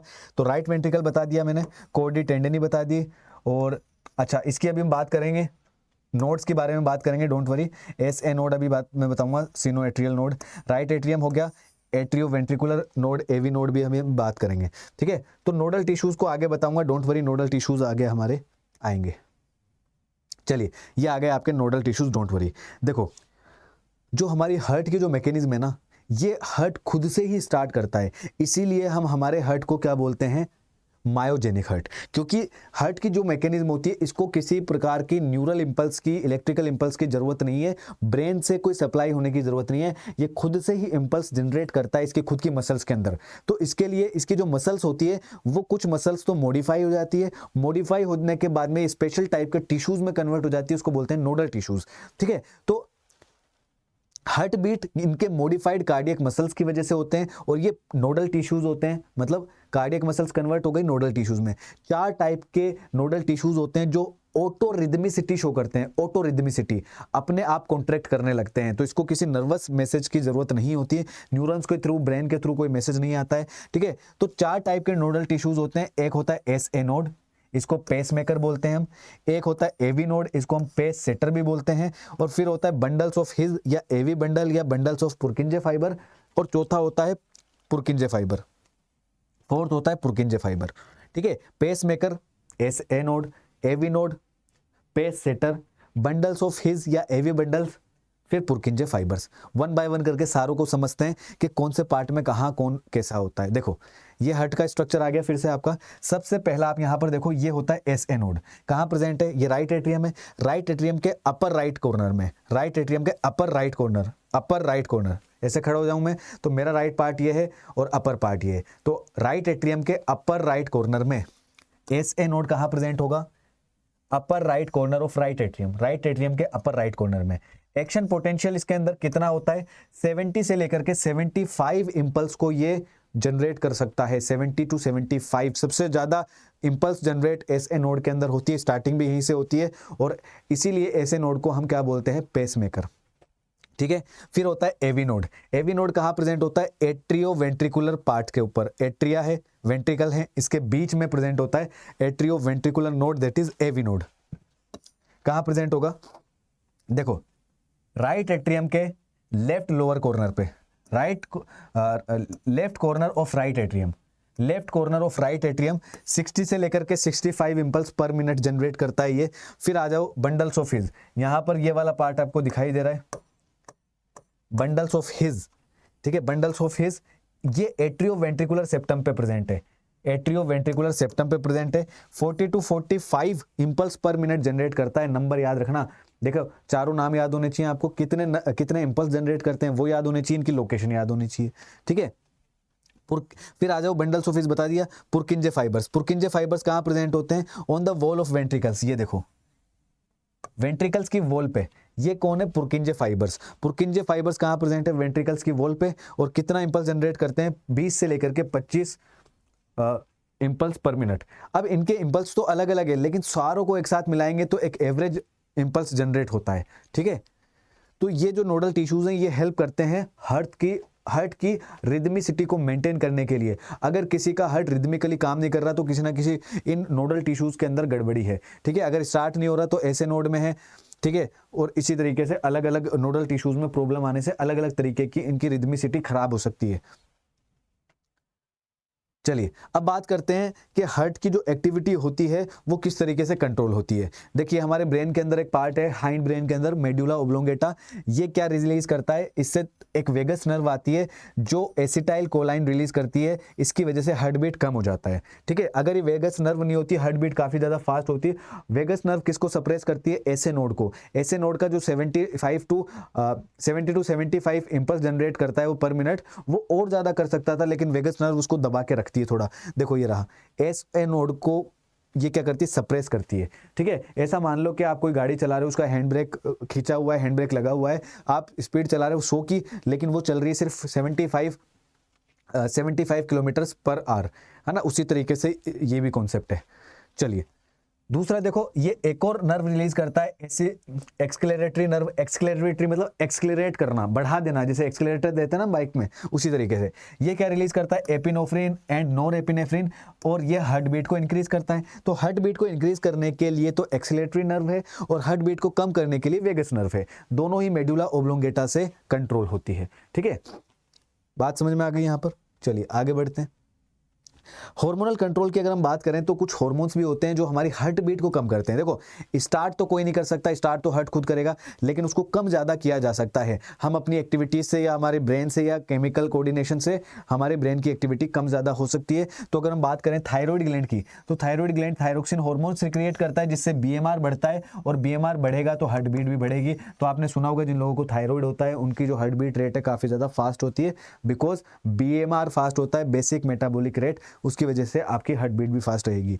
Adrenal gland की अगर हम बात करें तो एड्रिनल ग्लैंड से एड्रेनलिन हार्मोन रिलीज होता है और नॉर एड्रेनलिन हार्मोन रिलीज होता है। ये भी आपके हार्ट बीट को फास्ट करते हैं। ये आपकी इमरजेंसी सिचुएशन के अंदर जो हार्मोन रिलीज होता है एड्रेनलिन। ठीक है, आई होप क्लियर समझ आ रही है बात। चलिए अब बात करते हैं हार्ट साउंड की। वेरी वेरी वेरी इंपॉर्टेंट, ध्यान से समझना भाई। हार्ट साउंड, हार्ट के अंदर दो तरीके का साउंड आता है। एक साउंड होता है, पहला साउंड लब, दूसरा साउंड होता है डब। ये जो साउंड आता है ये हमेशा वाल्व्स के क्लोज होने पे आता है। कभी भी आवाज़ जो होती है गेट के बंद होने पे आती है, खुलने पे नहीं आती। कभी भी आप देखना गेट को अगर आप खोलोगे तो आवाज़ नहीं आएगी। गेट को बंद करो, जब गेट भिड़ता है ना चौखट से, जो आपका डोर फ्रेम होता है उससे जब भिड़ता है तब आवाज़ प्रोड्यूस करता है वो। तो हार्ट में दो तरीके का साउंड आता है, लब डब। जैसे अगर आप स्टेथोस्कोप लगा करके सुनोगे ना, धक धक धक धक, ये जो दो साउंड आते हैं, ये दो साउंड आते हैं आपके क्लोजर ऑफ वाल्व्स की वजह से, जिसको हम बोलते हैं lub sound and dub sound. इन दोनों साउंड के अंदर क्लिनिकल इसका सिग्निफिकेंस भी है और इन दोनों साउंड्स के अंदर कुछ डिफरेंस भी है। देखते हैं अभी कैसा डिफरेंस है। अगर इनका ग्राफ हम निकालें तो जो पहला साउंड है उसकी ड्यूरेशन तो थोड़ी लंबी है, लेकिन पिच काफ़ी ज़्यादा कम है, ध्यान से समझना। दूसरा साउंड जो है डब साउंड, ये साउंड कैसा है, इसकी पिच तो काफ़ी हाई है, पिच मतलब तीखापन, shrillness of the sound, pitch तो ज़्यादा है लेकिन ड्यूरेशन कम है। तो ऐसा मानो कि साउंड ऐसा आ रहा है, ये लब डब लब डब लब डब लब डब लब डब, ठीक है, इस तरीके से साउंड ये आता है, ठीक है। अब देखो, during each cardiac cycle two prominent sounds are produced which can be easily heard through a stethoscope. Stethoscope से आप इजीली सुन सकते हो, दो तरीके के प्रोमिनेंट साउंड आते हैं। The sounds are clinical diagnostic significance, इनके अपने एक इंपॉर्टेंस है, अपना एक क्लिनिकल सिग्निफिकेंस है। अगर इनमें गड़बड़ हो गई तो मतलब मान के चलिए कि आपके हार्ट के अंदर कुछ ना कुछ गड़बड़ है। फर्स्ट साउंड, अब यहां पर देखो, पहला साउंड को हम क्या बोलेंगे, first sound is called as lub, पहले साउंड को हम क्या बोलेंगे, लब। दूसरे साउंड को हम बोलते हैं डब, ठीक है। जो पहला साउंड आ रहा है वो किसकी वजह से आ रहा है, देखो, वेंट्रिकल ने कॉन्ट्रैक्शन किया, ठीक है। वेंट्रिकल जब कॉन्ट्रैक्शन करेगी तो कौन से वाल्व्स बंद होंगे, बताइए कौन से वाल्व्स बंद होंगे, वेंट्रिकुलर कॉन्ट्रैक्शन। यहां पर देखो एट्रिया का कोई रोल नहीं है, पहले तो ये समझ लो आप,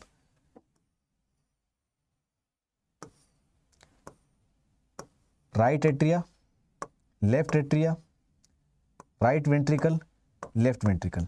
तो पहले तो ये भूल जाओ कि एट्रिया का कोई रोल है यहाँ पर सिर्फ वेंट्रिकल का रोल है। वेंट्रिकुलर सिस्टोल मतलब ventricular contraction and ventricular diastole मतलब वेंट्रिकुलर रिलैक्सेशन। जब वेंट्रिकल्स कॉन्ट्रैक्ट करेंगे, वेंट्रिकल जब कॉन्ट्रैक्ट करेंगे तो कौन से वाल्व्स क्लोज होंगे, बताइए, नीचे ब्लड आएगा तो नीचे ये वाले वाल्व्स तो ओपन रहेंगे, ऊपर ना चला जाए तो इसके लिए ये वाले वाल्व्स जो हैं बंद हो जाएंगे। कस्पिड वाल्व्स के क्लोजर की वजह से पहला साउंड आएगा, ड्यू टू क्लोजर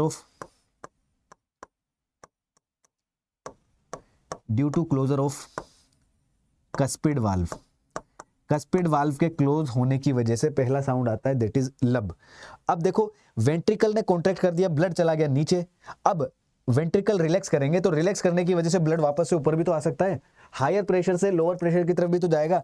जबकि वेंट्रिकल जब रिलैक्स होते हैं तो प्रेशर ऊपर से आना चाहिए, ठीक है, ऊपर से आना चाहिए ना। तो ये वाल्व्स तो ओपन हो जाएंगे और ये वाल्व्स उस टाइम पे क्लोज होंगे। तो ये वाले वाल्व्स कौन से थे, semilunar valves. Dub sound कब आएगा, ड्यू टू क्लोजर ऑफ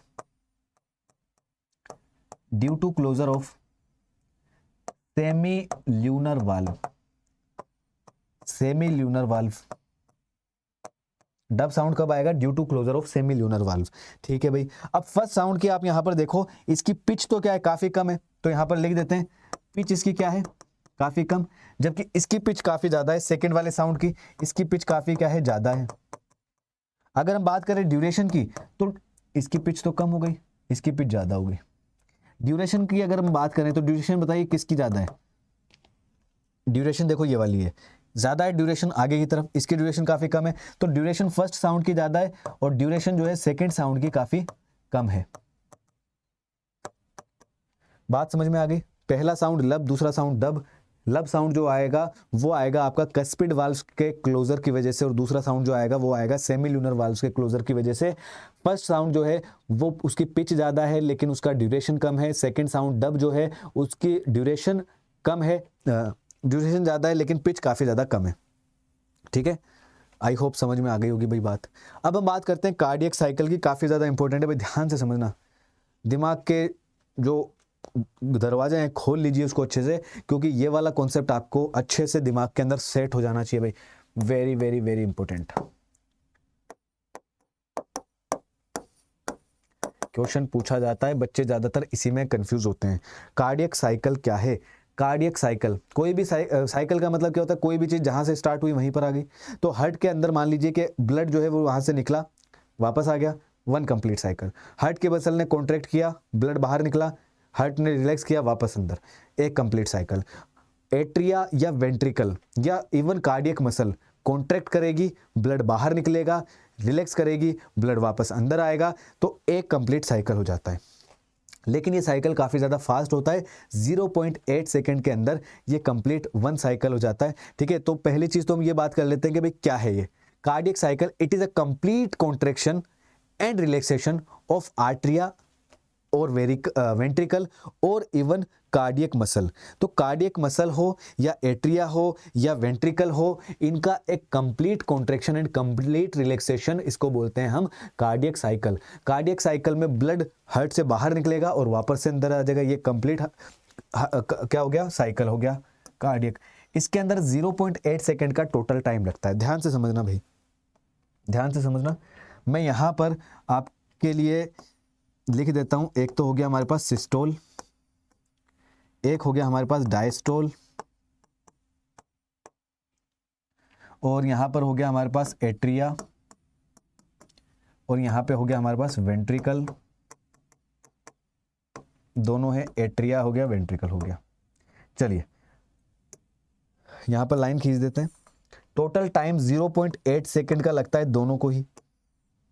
ठीक है, अब देखो एट्रिया की अगर हम बात करें तो एट्रिया सिस्टोल जब होता है, सिस्टोल का मतलब होता है कॉन्ट्रैक्शन।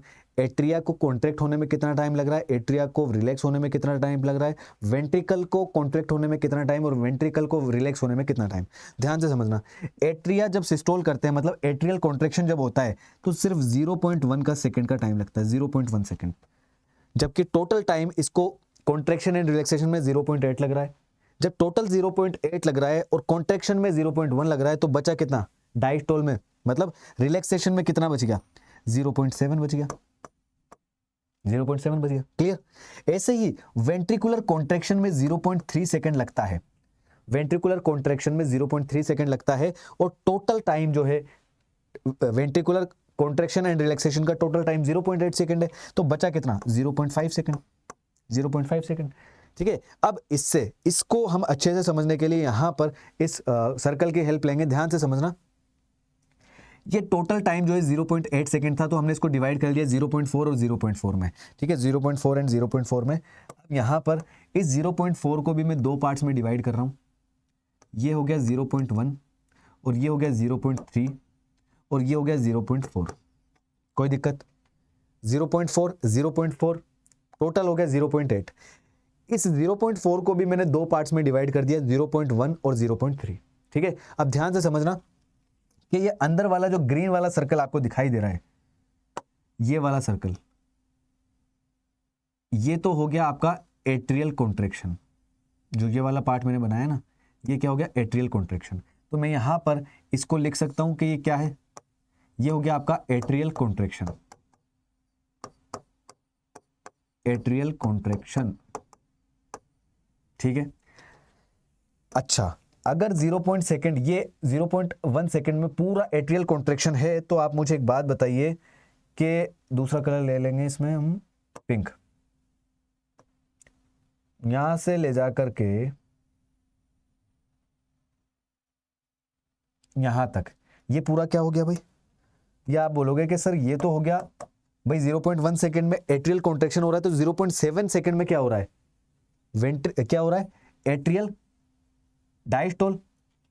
भाई एट्रियल कॉन्ट्रैक्शन बोल दो, या यहां पर आप ये बोल दो कि ये क्या हो गया, एट्रियल सिस्टोल, एट्रियल सिस्टोल, ये भी तो बोल सकते हैं हम, एट्रियल सिस्टोल। ठीक है, बात समझ में आ रही है क्या। 0.1 सेकेंड एट्रियल सिस्टोल, ये पूरा का पूरा मतलब 0.7 सेकेंड क्या हो गया, एट्रियल डायस्टोल। वेरी गुड, यहां तक बात समझ में आ गई। अब हम बात करते हैं वेंट्रिकल्स की। ये वाला जो सर्कल है, बाहर वाला सर्कल, ये एक्चुअल में ये क्या है, ये वाला, ये वेंट्रिकल का पार्ट है। तो 0.3 सेकेंड तक क्या हो रहा है, वेंट्रिकल का क्या हो रहा है, कॉन्ट्रैक्शन। तो ये यहां से लेकर के यहां तक ये क्या हो जाएगा, वेंट्रिकुलर सिस्टोल या वेंट्रिकुलर कॉन्ट्रैक्शन। ठीक है, वेंट्रिकुलर सिस्टोल, ये हो गया आपका वेंट्रिकुलर सिस्टोल। जब ये वेंट्रिकुलर सिस्टोल है तो ये क्या हो गया, ये इतने से इतना, ये हो गया वेंट्रिकुलर डायस्टोल। तो क्या हम इस 0.4 सेकेंड को जॉइंट डायस्टोल नहीं बोल सकते, ये जॉइंट डायस्टोल ही तो हो गया यहां से लेकर के। यहां से लेकर के यहां तक ये क्या हो गया, जॉइंट डायस्टोल हो गया, क्योंकि इस टाइम पे एट्रिया भी रिलैक्स कर रहा है और वेंट्रिकल्स भी रिलैक्स कर रहे हैं। 0.4 सेकेंड, 0.1 सेकेंड क्या है, एट्रियल कॉन्ट्रैक्शन। इस टाइम पे वेंट्रिकुलर सिस्टोल हो रहा है, और हम ये भी तो बोल सकते हैं कि इस टाइम पे एट्रियल डायस्टोल है, एट्रियल डायस्टोल है, ये भी तो बोल सकते हैं हम यहां पर एट्रियल डायस्टोल। और ये जॉइंट डायस्टोल हो गया दोनों का। एट्रियल कॉन्ट्रैक्शन जब हो रहा है तो हम यहां पे ये भी बोल सकते हैं कि ये वाला जो पार्ट है इस पे हम बोल सकते हैं वेंट्रिकुलर भी डायस्टोल हो रहा है, वेंट्रिकुलर डायस्टोल। बात समझ में आ रही है क्या, बात समझ में आ रही है, बिल्कुल। अब देखो यहां पर, अब हम बात करते हैं हार्ट साउंड को भी इसी में समझ लेते हैं अपन, ठीक है। हार्ट का पहला साउंड कब आया, हमने बोला कि जब वेंट्रिकुलर कॉन्ट्रैक्शन होता है और अपर जो इसके कस्पिड वाल्व्स होते हैं बंद होते हैं। कस्पिड वाल्व्स पहले बंद होंगे और बाद में वेंट्रिकल क्या करेगा, कॉन्ट्रैक्ट करेगा। तो वेंट्रिकल कॉन्ट्रैक्शन यहां पे हो रहा है तो वाल्व्स यहीं पर बंद हो जाएंगे, वाल्व्स तो यहीं पर बंद हो जाएंगे। तो हम क्या बोल देंगे कि ये वाला जो पार्ट है यहां पे हमें साउंड आएगा, पहला साउंड दैट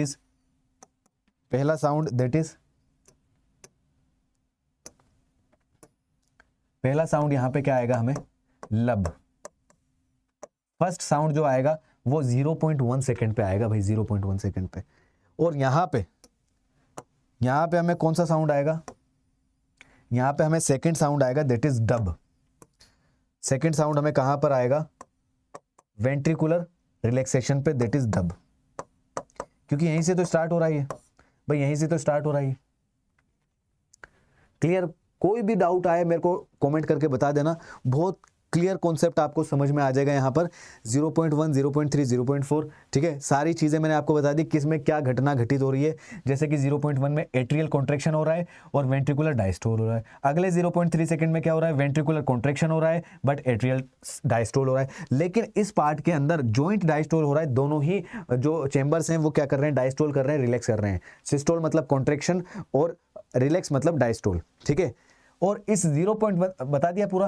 पहला साउंड जो आएगा आपका लब साउंड, वो कब आएगा, ventricular diastole start, ventricular systole होने से पहले, मतलब वेंट्रिकुलर सिस्टोल ये वाला पार्ट है, तो यहां से इससे पहले वाल्व्स क्लोज होंगे। कौन से valves, cuspid valves. Cuspid valves closure यहां पे होंगे। 0.1 सेकंड पे पहला साउंड आएगा लब, और यहां पर ये वाला पार्ट पूरा, मतलब यहां से अगर स्टार्ट करें तो 0.4, यहां पर आपका 0.4 सेकंड पे क्या आ जाएगा, second sound that is dub. अगर आपसे पूछा जाए पहले साउंड और दूसरे साउंड के बीच का डिफरेंस कितना है, तो आप बोलोगे 0.3 सेकंड। अगर आपसे ये पूछ लिया जाए कि सेकंड साउंड और अगले फर्स्ट साउंड के बीच में डिफरेंस कितना है, तो 4 और 1, 0.4 और 0.1, 0.5 सेकंड। क्वेश्चन इस तरीके से भी पूछ लिया जा सकता है, ठीक है। आई होप समझ में आ गया होगा। और ये सारी चीजें बात जो है सेकंड्स में चल रही है। 0.2, 0.1, 0.3, 0.5, ये सब सेकंड्स में काम है यहाँ पर, ठीक है। तो मैंने आपको ये चीज बता दी, फिर से एक बार बता रहा हूं। देखो 0.1 सेकेंड जब होगा एट्रियल कॉन्ट्रैक्शन, तो जब एट्रियल कॉन्ट्रैक्शन होगा तो फर्स्ट हार्ट साउंड आएगा due to closure of AV valve, या इसको हम कस्पिड वाल्व भी बोल रहे हैं। 0.3 सेकेंड हार्ट साउंड जो आएगा ये कहां पर आएगा, 0.3 सेकेंड पे, इसको हम बोलेंगे सेमिल्यूनर वाल्व, ठीक है। अब देखो यहां पर ध्यान से समझना, जब दोनों 0.4 में दोनों का जब डायस्टोल हो रहा है, जब ये जॉइंट डायस्टोल है, जब दोनों डायस्टोल है, तो उस दौरान क्या होगा, 70% जो है वो फिल हो चुके होंगे ventricles. 70% ventricles are filled with blood, ventricles are filled by blood, या इसे ही बोल सकते हैं 2/3 वेंट्रिकल जो है इस टाइम पे ब्लड से फिल्ड हो चुके होते हैं, 2/3 वेंट्रिकल। और ये जो फिलिंग होती है, ये इसके अंदर कोई कुछ प्रेशर नहीं लगा रहा, तो इसको हम बोलते हैं पैसिव फिलिंग। कैसी फीलिंग होती है, पैसिव फीलिंग होती है। इस दौरान कोई एनर्जी नहीं लग रही, सिर्फ रिलैक्सेशन की वजह से जो ब्लड है वो वेंट्रिकल्स के अंदर जा रहा है, ठीक है। बात समझ में आ गई। अब देखो यहां से यहां तक वेंट्रिकल्स फिल हो गए 70%। अगला जो 0.1 सेकेंड है, जहां पे एट्रियल कॉन्ट्रैक्शन होता है तो बचा हुआ 30% पार्ट भी यहाँ पर ब्लड आ जाता है, तो हम बोल सकते हैं रिमेनिंग 30% पार्ट जो है वो आपका यहाँ पर फिल हो जाएगा। तो मैं बोल सकता हूँ रिमेनिंग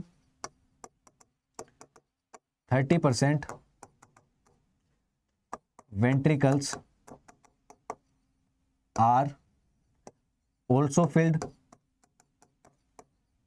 लेकिन ये जो फिलिंग होती है ये कौन सी फिलिंग है? ये एक्टिव फिलिंग है, क्योंकि इसमें फिलिंग किस वजह से हुई? ये एट्रिया के कॉन्ट्रैक्शन की वजह से हुई, तो इस फिलिंग को हम बोलते हैं एक्टिव फिलिंग।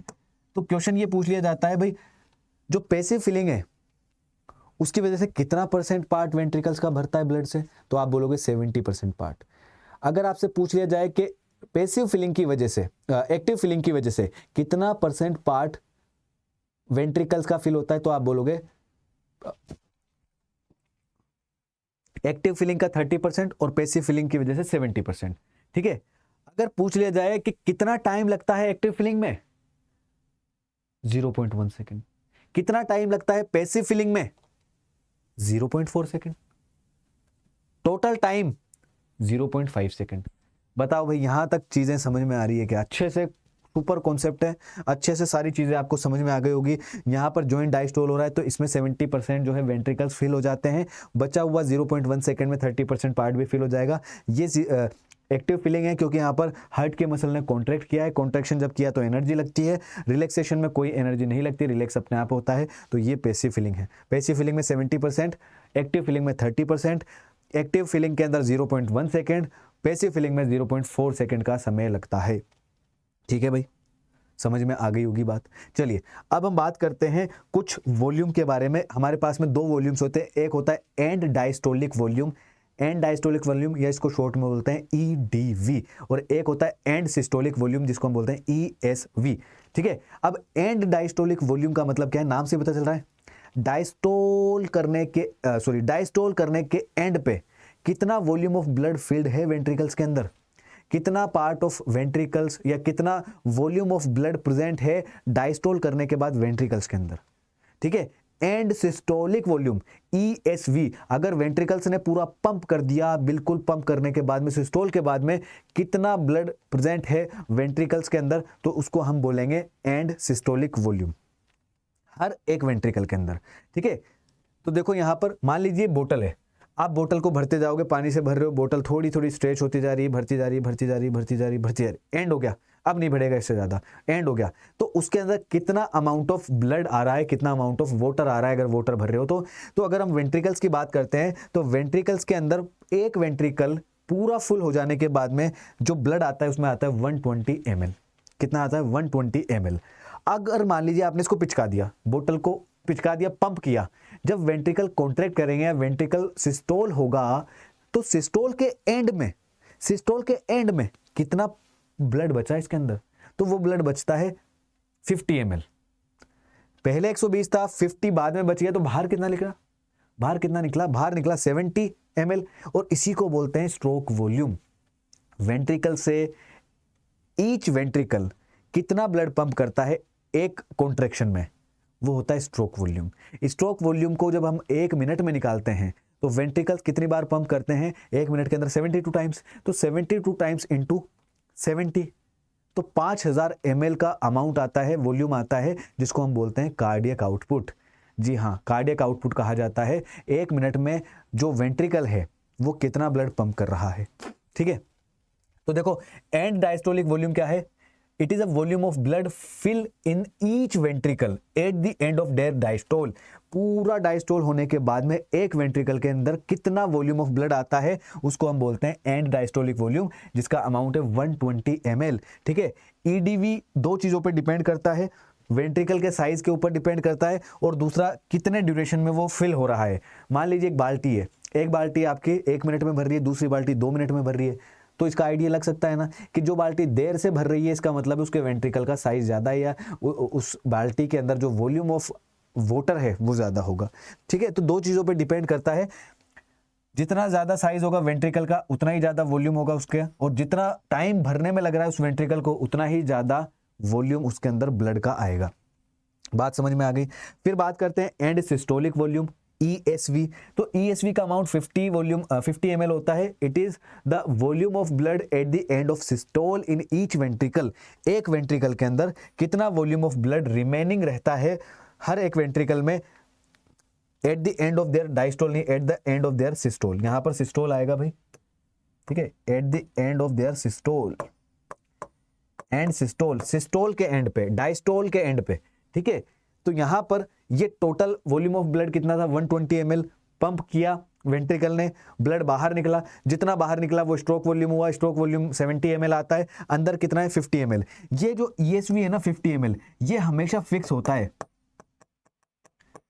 चाहे वेंट्रिकल कितना भी बड़ा क्यों ना हो या कितना भी छोटा क्यों ना हो, क्योंकि वेंट्रिकल जब बड़ा होगा तो उसके अंदर जो क्या है EDV, इसका अमाउंट बढ़ जाएगा। 120 ml के मान लो जगह 150 ml हो गया। तो वेंट्रिकल जितना बड़ा होगा उतना ही ज्यादा प्रेशर भी तो लगाएगा भाई, जो उतना ही ज्यादा प्रेशर लगाएगा उतना ही ज्यादा बाहर निकलेगा। तो बाहर उतने ही अकॉर्डिंग निकलेगा, क्योंकि वेंट्रिकल्स को जितना ज्यादा खींचोगे आप उतना ही ज्यादा प्रेशर लगेगा, बाहर ज्यादा निकलेगा। तो अगेन अंदर 50 ही बचेगा, हमेशा 50 बचेगा। ESV की वैल्यू फिक्स होगी। अगर अंदर ज्यादा है ना तो बाहर भी ज्यादा निकलेगा, ऐसा मान लो। अंदर ज्यादा है तो बाहर भी, अगर 150 है किसी का तो 100 बाहर निकलेगा और 50 फिक्स अंदर बचेगा। तो हमेशा ESV की वैल्यू फिक्स रहेगी। एंड सिस्टोलिक वॉल्यूम जो अंदर ब्लड बचेगा उसकी वॉल्यूम हमेशा 50 ml होगी, ठीक है, चाहे वेंट्रिकल कितना ही बड़ा हो, चाहे वेंट्रिकल कितना भी छोटा हो। ये चीज आपको क्लियरली समझ में आ गई होगी, ठीक है। चलिए अब बात करते हैं स्ट्रोक वॉल्यूम की। अभी मैंने आपको बताया stroke volume is the volume of blood which is pumped by each ventricle in 1 minute. 1 minute के अंदर एक वेंट्रिकल कितना ब्लड पंप कर रहा है।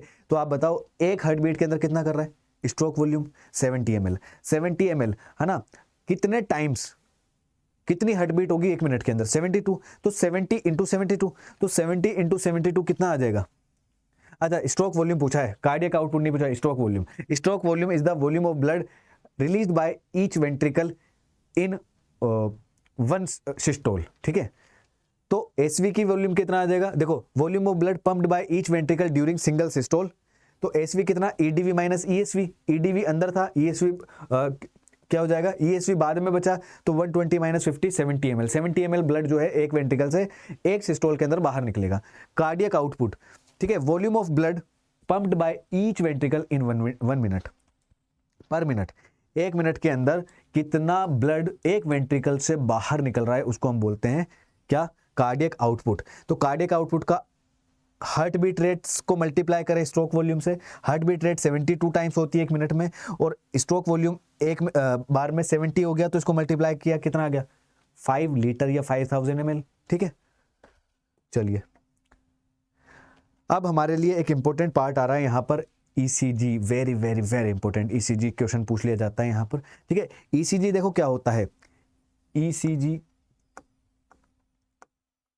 आप अगर कभी हॉस्पिटल गए होंगे या आपने कभी मूवीज वगैरह के अंदर देखा होगा, तो क्या होता है जो पेशेंट होता है वो लेटा हुआ होता है, उससे काफ़ी सारी लीड्स उसकी बॉडी पे कनेक्टेड होती है, जिसको हम लिम्फ लीड्स या चेस्ट लीड्स बोलते हैं, ठीक है। और स्क्रीन के ऊपर इस तरीके से लाइन चलती होती है, छोटी बड़ी रैंडम लाइंस, ठीक है।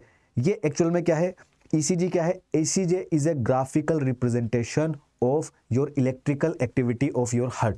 हमारे हार्ट की इलेक्ट्रिकल एक्टिविटी को ये ग्राफिकल रिप्रेजेंटेशन के अंदर बताता है। ये हमारे दिल के हालचाल को बयां करता है कि हमारा दिल किस तरीके से काम कर रहा है, क्या हमारा दिल सही काम कर रहा है, क्या हमारा दिल खराब काम कर रहा है, किस तरीके से काम कर रहा है, ठीक है। तो देखो ECG के अंदर 2 टर्म है, एक तो होता है इलेक्ट्रोकार्डियोग्राफ और दूसरा होता है इलेक्ट्रोकार्डियोग्राम। इलेक्ट्रोकार्डियोग्राम जो है वो एक्चुअल में ग्राफ है, ध्यान से समझना। जो ये ग्राफ होता है ना, ये इलेक्ट्रोकार्डियोग्राम है, मशीन का नाम इलेक्ट्रोकार्डियोग्राफ है, उल्टा है। इलेक्ट्रोकार्डियोग्राफ इज द मशीन जो हमें इस तरीके का ग्राफ देगी, लेकिन इस ग्राफ का नाम इलेक्ट्रोकार्डियोग्राम है। समझ में आ गई बात, ठीक है। अच्छा, इस इलेक्ट्रोकार्डियोग्राम को ऑब्टेन करने के लिए हमारी बॉडी के ऊपर कुछ लीड्स लगाई जाती है, कुछ तार चिपकाए जाते हैं। तो इसमें 2 तरीके की लीड्स होती है, एक तो होती है लिम्फ लीड्स, दूसरी होती है चेस्ट लीड्स। हमारे सिलेबस के अंदर लिम्फ लीड्स के बारे में दिया हुआ है। चेस्ट लीड्स जो है आप जब MBBS करोगे तो वहां पर आप पढ़ोगे चेस्ट लीड्स के बारे में, ठीक है। अब ध्यान से समझना, चेस्ट लीड जो होती है 6 होती है, चेस्ट रीजन्स पे लगाई जाती है, जो हमारे सिलेबस में नहीं है, ठीक है। आपको ध्यान देना है किसके ऊपर, लिम्फ लीड्स के ऊपर। लिम्फ लीड्स 3 होती है, 2 रिस्ट पे होती है, right wrist left wrist, right wrist left wrist, और एक लगाई जाती है हमारे लेफ्ट एंकल पे, लेफ्ट टखने के पास में, लेफ्ट एंकल पे। तो राइट एंड लेफ्ट, और एक लेफ्ट टंग के ऊपर, ठीक है। तो इससे एक क्या बन जाता है, इससे एक पूरा वो बन जाएगा ट्राइंगल, जिसे एंथोविन ट्राइंगल भी कहा जाता है, ठीक है। ओके, अब देखो यहां पर ध्यान से समझना, यहां पर आपको जो वेव दिखाई दे रही है, इन वेव्स का अलग अलग रोल होता है। अगर हम बात करें पी वेव की, ये जो पी वेव हमें दिखाई दे रही है, this is action potential generation in atria. सबसे पहले एट्रिया के अंदर एक्शन पोटेंशियल जनरेशन होता है, तो हम बोलेंगे इसको एक्शन पोटेंशियल जनरेशन इन एट्रिया। दोनों एट्रिया के अंदर एक्शन पोटेंशियल जनरेशन होता है, दिख रहा है ना ये, ठीक है। ओके, अब देखो यहां पर एक्शन पोटेंशियल जनरेशन एट्रिया के अंदर हुआ तो पी वेव बनी, ठीक है। अब पी से लेकर के क्यू पार्ट तक, पी से लेकर के क्यू पार्ट तक, पी क्यू इंटरवल जो है, पी क्यू इंटरवल किस बात को डिनोट कर रहा है, यह हमें इस बात को बता रहा है कि यहां पर एट्रियल कॉन्ट्रैक्शन हुआ है, या यहां पर इसको हम, अच्छा, एक्शन पोटेंशियल जनरेशन इन एट्रिया, इसको हम क्या बोल सकते हैं, इसको हम डीपोलराइजेशन ऑफ एट्रिया भी बोलते हैं, डीपोलराइजेशन ऑफ एट्रिया। एट्रिया का क्या हो गया, डीपोलराइजेशन हो गया, ठीक है, डीपोलराइजेशन ऑफ एट्रिया, ठीक है। चलिए अब देखो आगे, यहां पर पी क्यू जो इंटरवल है वो क्या दिखा रहा है हमें, यहां पर इस दौरान पी से लेकर के क्यू तक एट्रिया क्या करेगा, कॉन्ट्रैक्शन करेगा। तो यहां पे लिख सकते हैं एट्रियल कॉन्ट्रैक्शन, एट्रियल कॉन्ट्रैक्शन, या एट्रियल सिस्टोल भी लिख सकते हैं, एट्रियल सिस्टोल, ठीक है, एट्रियल सिस्टोल। पी से लेकर के क्यू वेव के बीच में जो इंटरवल है, पी क्यू इंटरवल, उसको कहा जाता है एट्रियल सिस्टोल, ठीक है। अगली वेव जो आपको दिखाई दे रही है वो है हमारी Q R S wave, Q R S wave, Q R S. अब क्यू आर एस वेव जो होती है, इसको हम क्यू आर एस कॉम्प्लेक्स भी बोलते हैं। तो ये क्या हो गई, क्यू आर एस कॉम्प्लेक्स, ये क्या हो गई, क्यू आर एस कॉम्प्लेक्स, ठीक है। क्यू आर एस कॉम्प्लेक्स हमें किस बात के बारे में बताता है, ये बताता है कि जो वेंट्रिकल है इसके अंदर हो गया depolarisation. Q R S complex जो है, it stands for ventricular depolarisation. यहां पर हम क्या लिखेंगे, action potential generation in, action potential generation in ventricles, या इसको हम एक और चीज बोल सकते हैं, वेंट्रिकुलर डीपोलराइजेशन, वेंट्रिकुलर डीपोलराइजेशन, ठीक है, वेंट्रिकुलर डीपोलराइजेशन।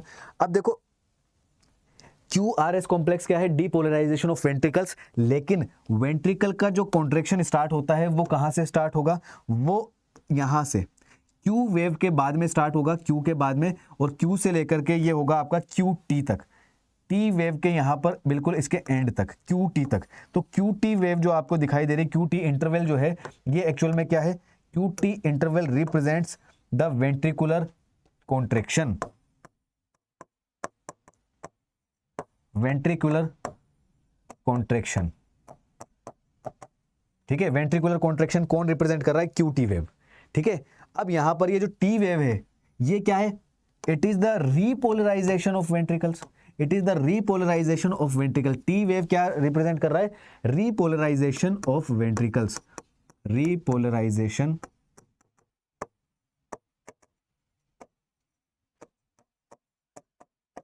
ठीक है, repolarisation of ventricles.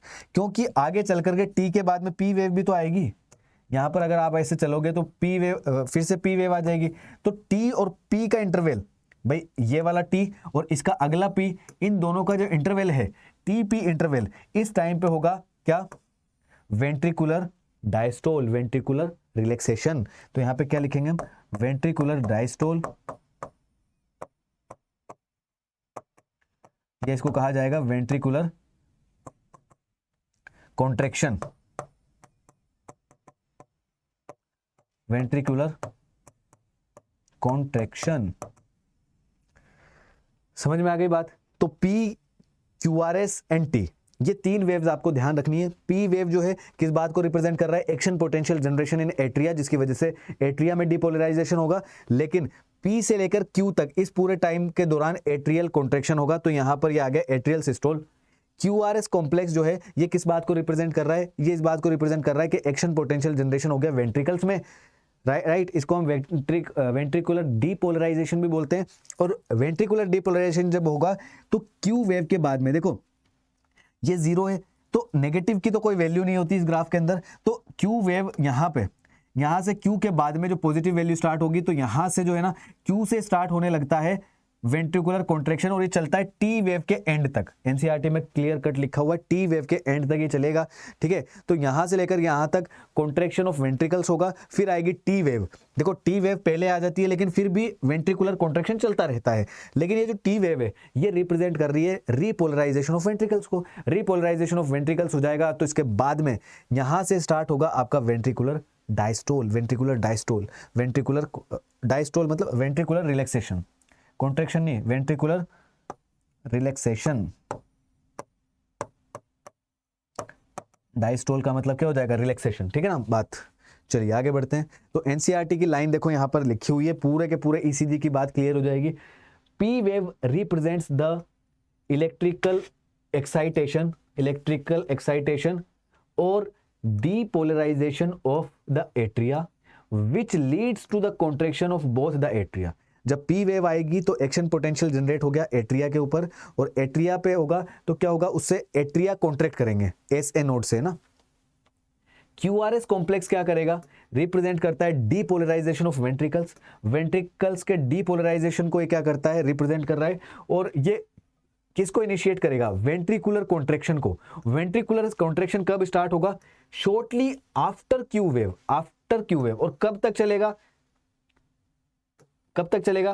T wave के बाद तक। देखो T wave represents the return of the ventricles from excitation to the normal state.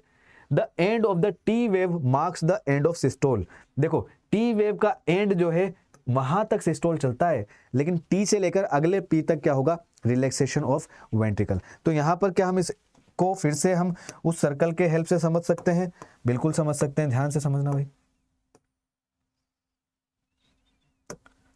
ध्यान से समझना। ये सर्कल मैं बना रहा हूं,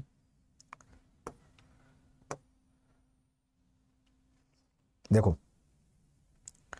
हमने समझा था 0.1, 0.3 एंड 0.4, ठीक है। अब यहां पर एक चीज आप समझना, ये हो गई आपकी पी वेव। पी वेव हो गई, 0.1 सेकेंड तक ये कॉन्ट्रैक्शन ऑफ एट्रिया चला। फिर ये हो गया आपका क्यू आर एस कॉम्प्लेक्स हो गया, Q R S complex. Q R S complex 0.3 second तक चला, कॉन्ट्रैक्शन ऑफ वेंट्रिकल। फिर आपकी आ गई टी वेव, टी वेव, ठीक है। अब टी वेव ये रिलैक्सेशन चलेगा अगले पी तक। सो टी से लेकर के पी तक क्या है? दोनों का डायस्टोल है, ठीक है। तो यहां पर सिर्फ 0.1 सेकेंड तक कॉन्ट्रैक्शन ऑफ एट्रिया हुआ, उसके बाद में रिलैक्सेशन चल रहा है पूरा। ये एट्रिया का रिलैक्सेशन चल रहा है, ठीक है। तो एट्रिया का रिलैक्सेशन क्यूआरएस कॉम्प्लेक्स के यहां से स्टार्ट हो जाता है, ठीक है। क्यूआरएस कॉम्प्लेक्स के बाद में सिर्फ 0.3 सेकेंड तक क्या हुआ? Ventricular contraction. और अगले 0. सेकेंड तक क्या हुआ? अगले 0. सेकेंड तक पूरा रिलैक्सेशन हुआ वेंट्रिकल्स का। और इस दौरान जॉइंट डायस्टोल के अंदर दोनों का डायस्टोल होगा। यहां पर रिलैक्सेशन ऑफ एट्रिया भी है, रिलैक्सेशन ऑफ वेंट्रिकल्स भी है। समझ आ गई बात? चलिए भाई, ओके। तो अगर मान लो आपको कहीं पर पड़ा हुआ ईसीजी मिल जाए तो उसके अंदर आप क्यूआरएस कॉम्प्लेक्स को काउंट करके उसकी हार्ट बीट रेट को बता सकते हो। 1 मिनट के अंदर हार्ट बीट रेट हमारी 72 होती है। अगर क्यूआरएस कॉम्प्लेक्स का जो काउंटिंग है वो भी 72 आता है तो मतलब वो बिल्कुल नॉर्मल है, बिल्कुल नॉर्मल है, ठीक है। चलिए, तो पी क्यू आर एस को आप इजीली काउंट कर पाओगे क्योंकि इसकी पीक आपको दिख जाएगी, बाकी की पीक दिखेगी नहीं। तो आप इनके पीक्स को काउंट करके आप बता सकते हैं कि 1 मिनट के अंदर इसके क्यू आर एस कॉम्प्लेक्स कितने हैं, तो 1 मिनट में इसकी हार्ट बीट रेट कितनी है, ठीक है। तो हम बोल सकते हैं अगर हम बात करें number of QRS complex in 1 minute, 1 minute में QRS कॉम्प्लेक्स कितने हैं, is equal to heart beat rate, HBR, heart beat rate. ठीक है, चलिए जी आगे बढ़ते हैं। आप देखो ECG जो है वो अलग अलग लोगों का आप कितना भी निकाल लो, लेकिन एक रफ आइडिया जो है वो सेम सा होगा सबके अंदर। ठीक है, ECG obtained from different individuals have roughly the same shape for given lead configuration। अगर उसमें कोई भी डेविएशन होता है, अगर कोई भी चेंजेस आते हैं, तो ये इस बात को इंडिकेट करता है कि उसके अंदर कुछ ना कुछ पॉसिबल एबनॉर्मलिटी या डिजीज है। ठीक है, तो it is a great clinical significance. अगर इसको चेक करें तो इसका एक बहुत बड़ा रोल होता है क्लिनिकल सिग्निफिकेंस के अंदर। ठीक है भाई, क्लियर बात यहां तक। चलिए आगे बढ़ते हैं। अब बात करते हैं डिसऑर्डर्स की। देखो हार्ट डिसऑर्डर्स, कार्डियक डिसऑर्डर्स बहुत ज़्यादा इंपॉर्टेंट है और पूछे जाते हैं भाई इसके अंदर। ठीक है ना, सबसे पहले बात करेंगे हाइपरटेंशन की। देखो हाइपरटेंशन क्या होता है, हमारा जो ब्लड प्रेशर होता है ना, blood pressure is the pressure exerted by the blood on the inner wall of the arteries. Arteries की इनर वॉल के अंदर ब्लड के द्वारा कितना प्रेशर लगाया जा रहा है। ये प्रेशर दो तरीके का होता है। हार्ट जब पंप करता है तो ब्लड तेज जाता है, और तेज जाता है तो प्रेशर भी तेज लगता है। हार्ट की मसल जब रिलैक्स करती है तो प्रेशर थोड़ा धीरे जाता है, धीरे जाता है तो वेसल्स की इनर वॉल पे प्रेशर भी कम लगता है। तो जब हार्ट पंप कर रहा है, जब तेज प्रेशर से जा रहा है ब्लड, तो उसको हम बोलते हैं सिस्टोलिक प्रेशर। और जब हार्ट की मसल्स रिलैक्स कर रही है और उस टाइम पे जो ब्लड जा रहा है स्लो जा रहा है, तो उसको हम बोलते हैं डायस्टोलिक प्रेशर। सिस्टोलिक प्रेशर का अमाउंट होता है 120 mm of Hg, diastolic pressure का अमाउंट होता है 80 mm Hg। तो ये नॉर्मल है। सिस्टोलिक बाय डायस्टोलिक हम बताते हैं तो 120/80 mm of Hg normal blood pressure होता है। अगर 120 वाला यानी सिस्टोल वाला 140 से ज़्यादा हो जाए, या 80 वाला डायस्टोल वाला 90 से ज़्यादा हो जाए, तो उसको हम बोलते हैं हाइपरटेंशन या हाई ब्लड प्रेशर। ठीक है, हाइपरटेंशन या हाई ब्लड प्रेशर अगर लंबे टाइम तक बना रहता है तो काफ़ी ज़्यादा खतरनाक होता है। ये हमारे इंटरनल ऑर्गन्स को डैमेज कर सकता है, जैसे हमारा ब्रेन के अंदर छोटी छोटी सी ब्लड वेसल्स होती है। अगर यहाँ पर हाई ब्लड प्रेशर गया तो ये रप्चर हो सकती है, ब्रेन हेमरेज हो सकता है, तुरंत डेथ हो सकती है, या आप कोमा में भी जा सकते हैं। तो काफ़ी ज़्यादा खतरनाक है। अगर किसी को हाई ब्लड प्रेशर है तो उसको सीरियसली लेना, हल्के में मत लेना, कभी भी कुछ भी हो सकता है। ठीक है, इसलिए बोलते हैं टेंशन मत लिया करो यार, टेंशन मत लिया करो। ठीक है, फिर ये हो गया आपका। चलो देखो यहां से इसको पढ़ लेते हैं। हाइपरटेंशन क्या है? Hypertension is the term for blood pressure is higher than normal. तो नॉर्मल ब्लड प्रेशर कितना हुआ? 120/80। 120 क्या है? Systolic pressure. 80 क्या है? Diastolic pressure. अगर इन दोनों के डिफरेंस को देखें तो जो आता है उसको हम बोलते हैं पल्स प्रेशर। तो systolic blood pressure 120, diastolic blood pressure 80 mm of Hg। अगर इन दोनों का डिफरेंस निकाले तो आता है हमारे पास क्या? 120 - 80 40 mm Hg। ये है पल्स प्रेशर। ठीक है, चलिए अगर रिपीटेडली चेक करने पर ब्लड का प्रेशर एक पर्सन का 140 या 90 से ऊपर जा रहा है, 140 से ऊपर जा रहा है सिस्टोल वाला और 90 से ऊपर जा रहा है डायस्टोल वाला, तो ये हाइपरटेंशन को बताता है। हाइपरटेंशन मतलब हाई ब्लड प्रेशर।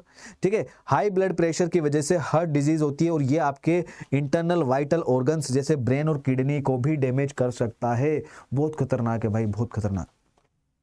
ठीक है, चलिए आगे बढ़ते हैं। अब बात करते हैं कोरोनरी आर्टरी डिजीज। इसका कॉन्सेप्ट समझ में आ गया, सारी हार्ट डिजीज क्लियर हो जाएगी तुरंत की तुरंत।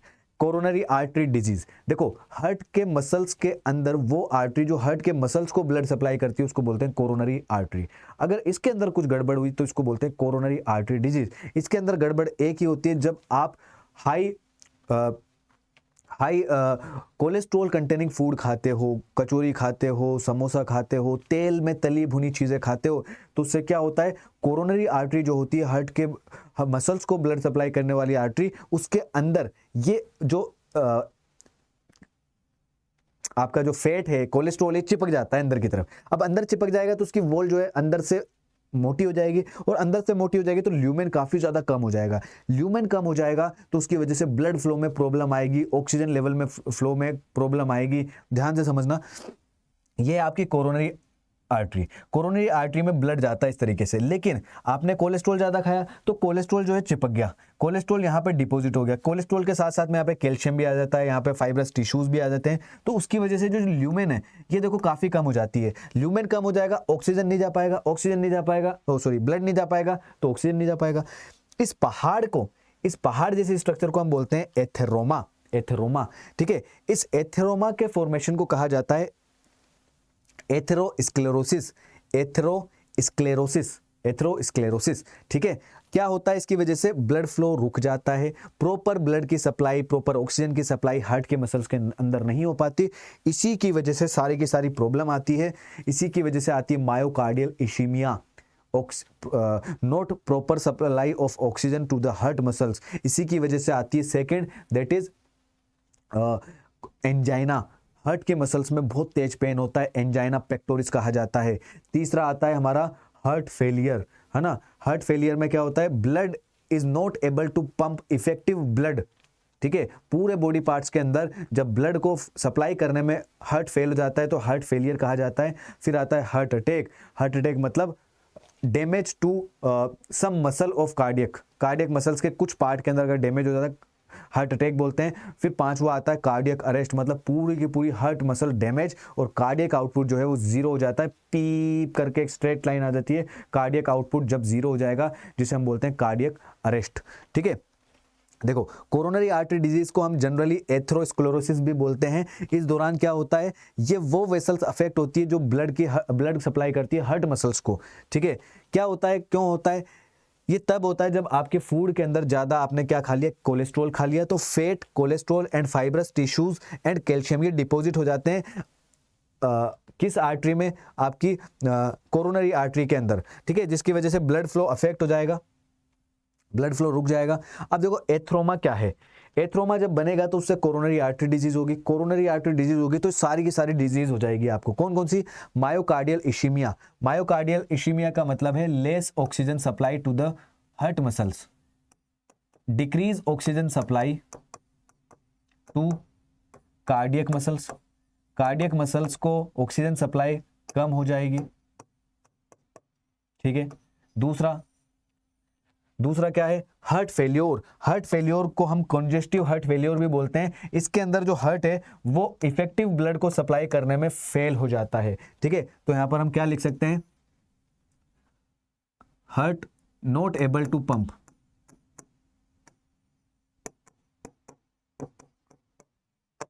इफेक्टिव ब्लड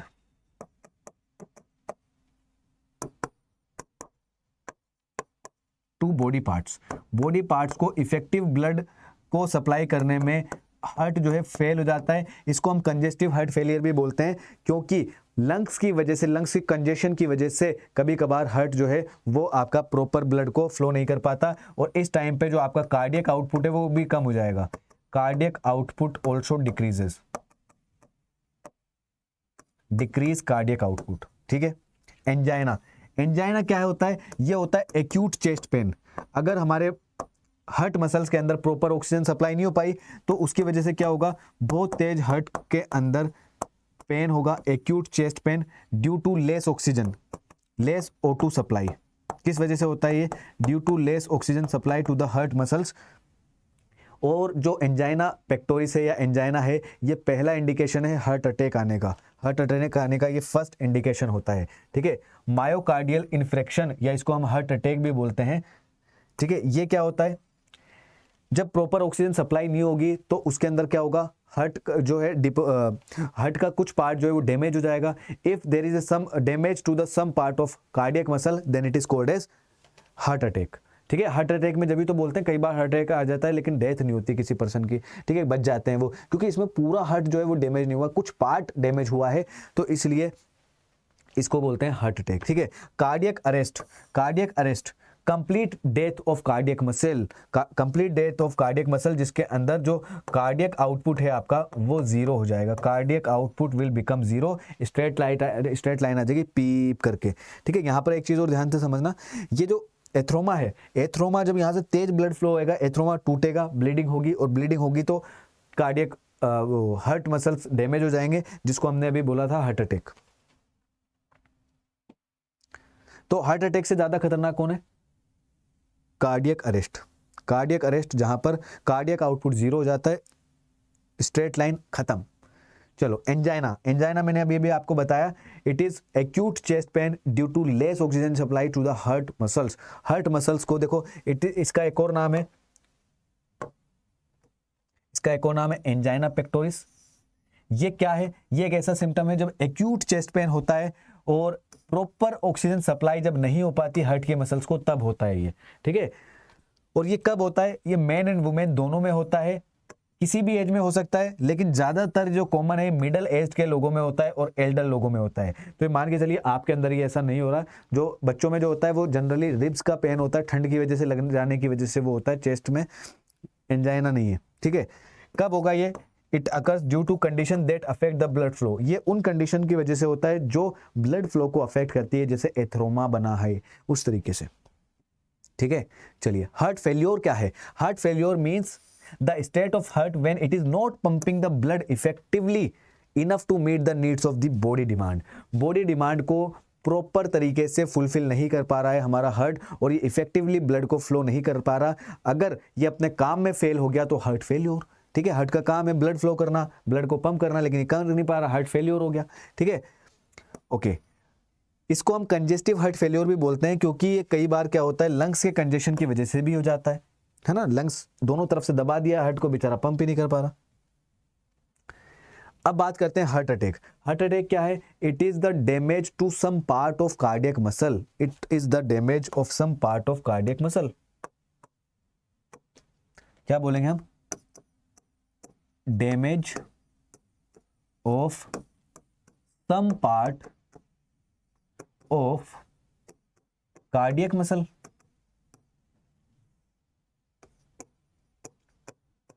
लेकिन यहां पर कार्डियक आउटपुट डिक्रीज हो जाएगा, कार्डियक आउटपुट कम मतलब जीरो नहीं होगा। कार्डियक आउटपुट क्या है? डिक्रीज जरूर हो जाएगा लेकिन जीरो नहीं होगा, तो इसमें जान बचने के चांसेस हैं। कार्डियक अरेस्ट क्या है? कार्डियक अरेस्ट क्या है बड़ी? Complete death of cardiac muscle. Complete death of cardiac muscle. Complete death of cardiac muscle. अगर कंप्लीट डेथ हो जाएगी तो कार्डियक आउटपुट क्या हो जाएगा भाई? कार्डियक आउटपुट क्या हो जाएगा? कार्डियक आउटपुट हो जाएगा जीरो, जीरो, और स्ट्रेट लाइन आ जाएगी, पीप पीप पीप करके, पीप, ठीक है, और जीरो, आदमी खत्म, खलास, ठीक है। तो इसी के साथ हमारा आज का ये चैप्टर या ये जो सेशन है कंप्लीट होता है। आई होप आप सभी लोगों को ये सेशन समझ में आया होगा, अच्छा लगा होगा। जितने भी डाउट आप लोगों के दिमाग में है वो डाउट सारे के सारे कमेंट बॉक्स में ज़रूर लिखना, मैं सारे के सारे कमेंट्स देखता हूं। और इसके अलावा अगर आपको दूसरे चैप्टर करवाने हैं या जैसा भी है, जो भी चीज़ समझ में नहीं आ रही वो भी आप पूछ सकते हैं। अगला सेशन हमारा कौन सा रखें वो आप लोग मुझे कॉमेंट करके बताना, ठीक है। तो मिलते हैं अगले लेक्चर में, तब तक के लिए bye bye, take care, thank you, see you all, have a good day, let's crack it, bye bye.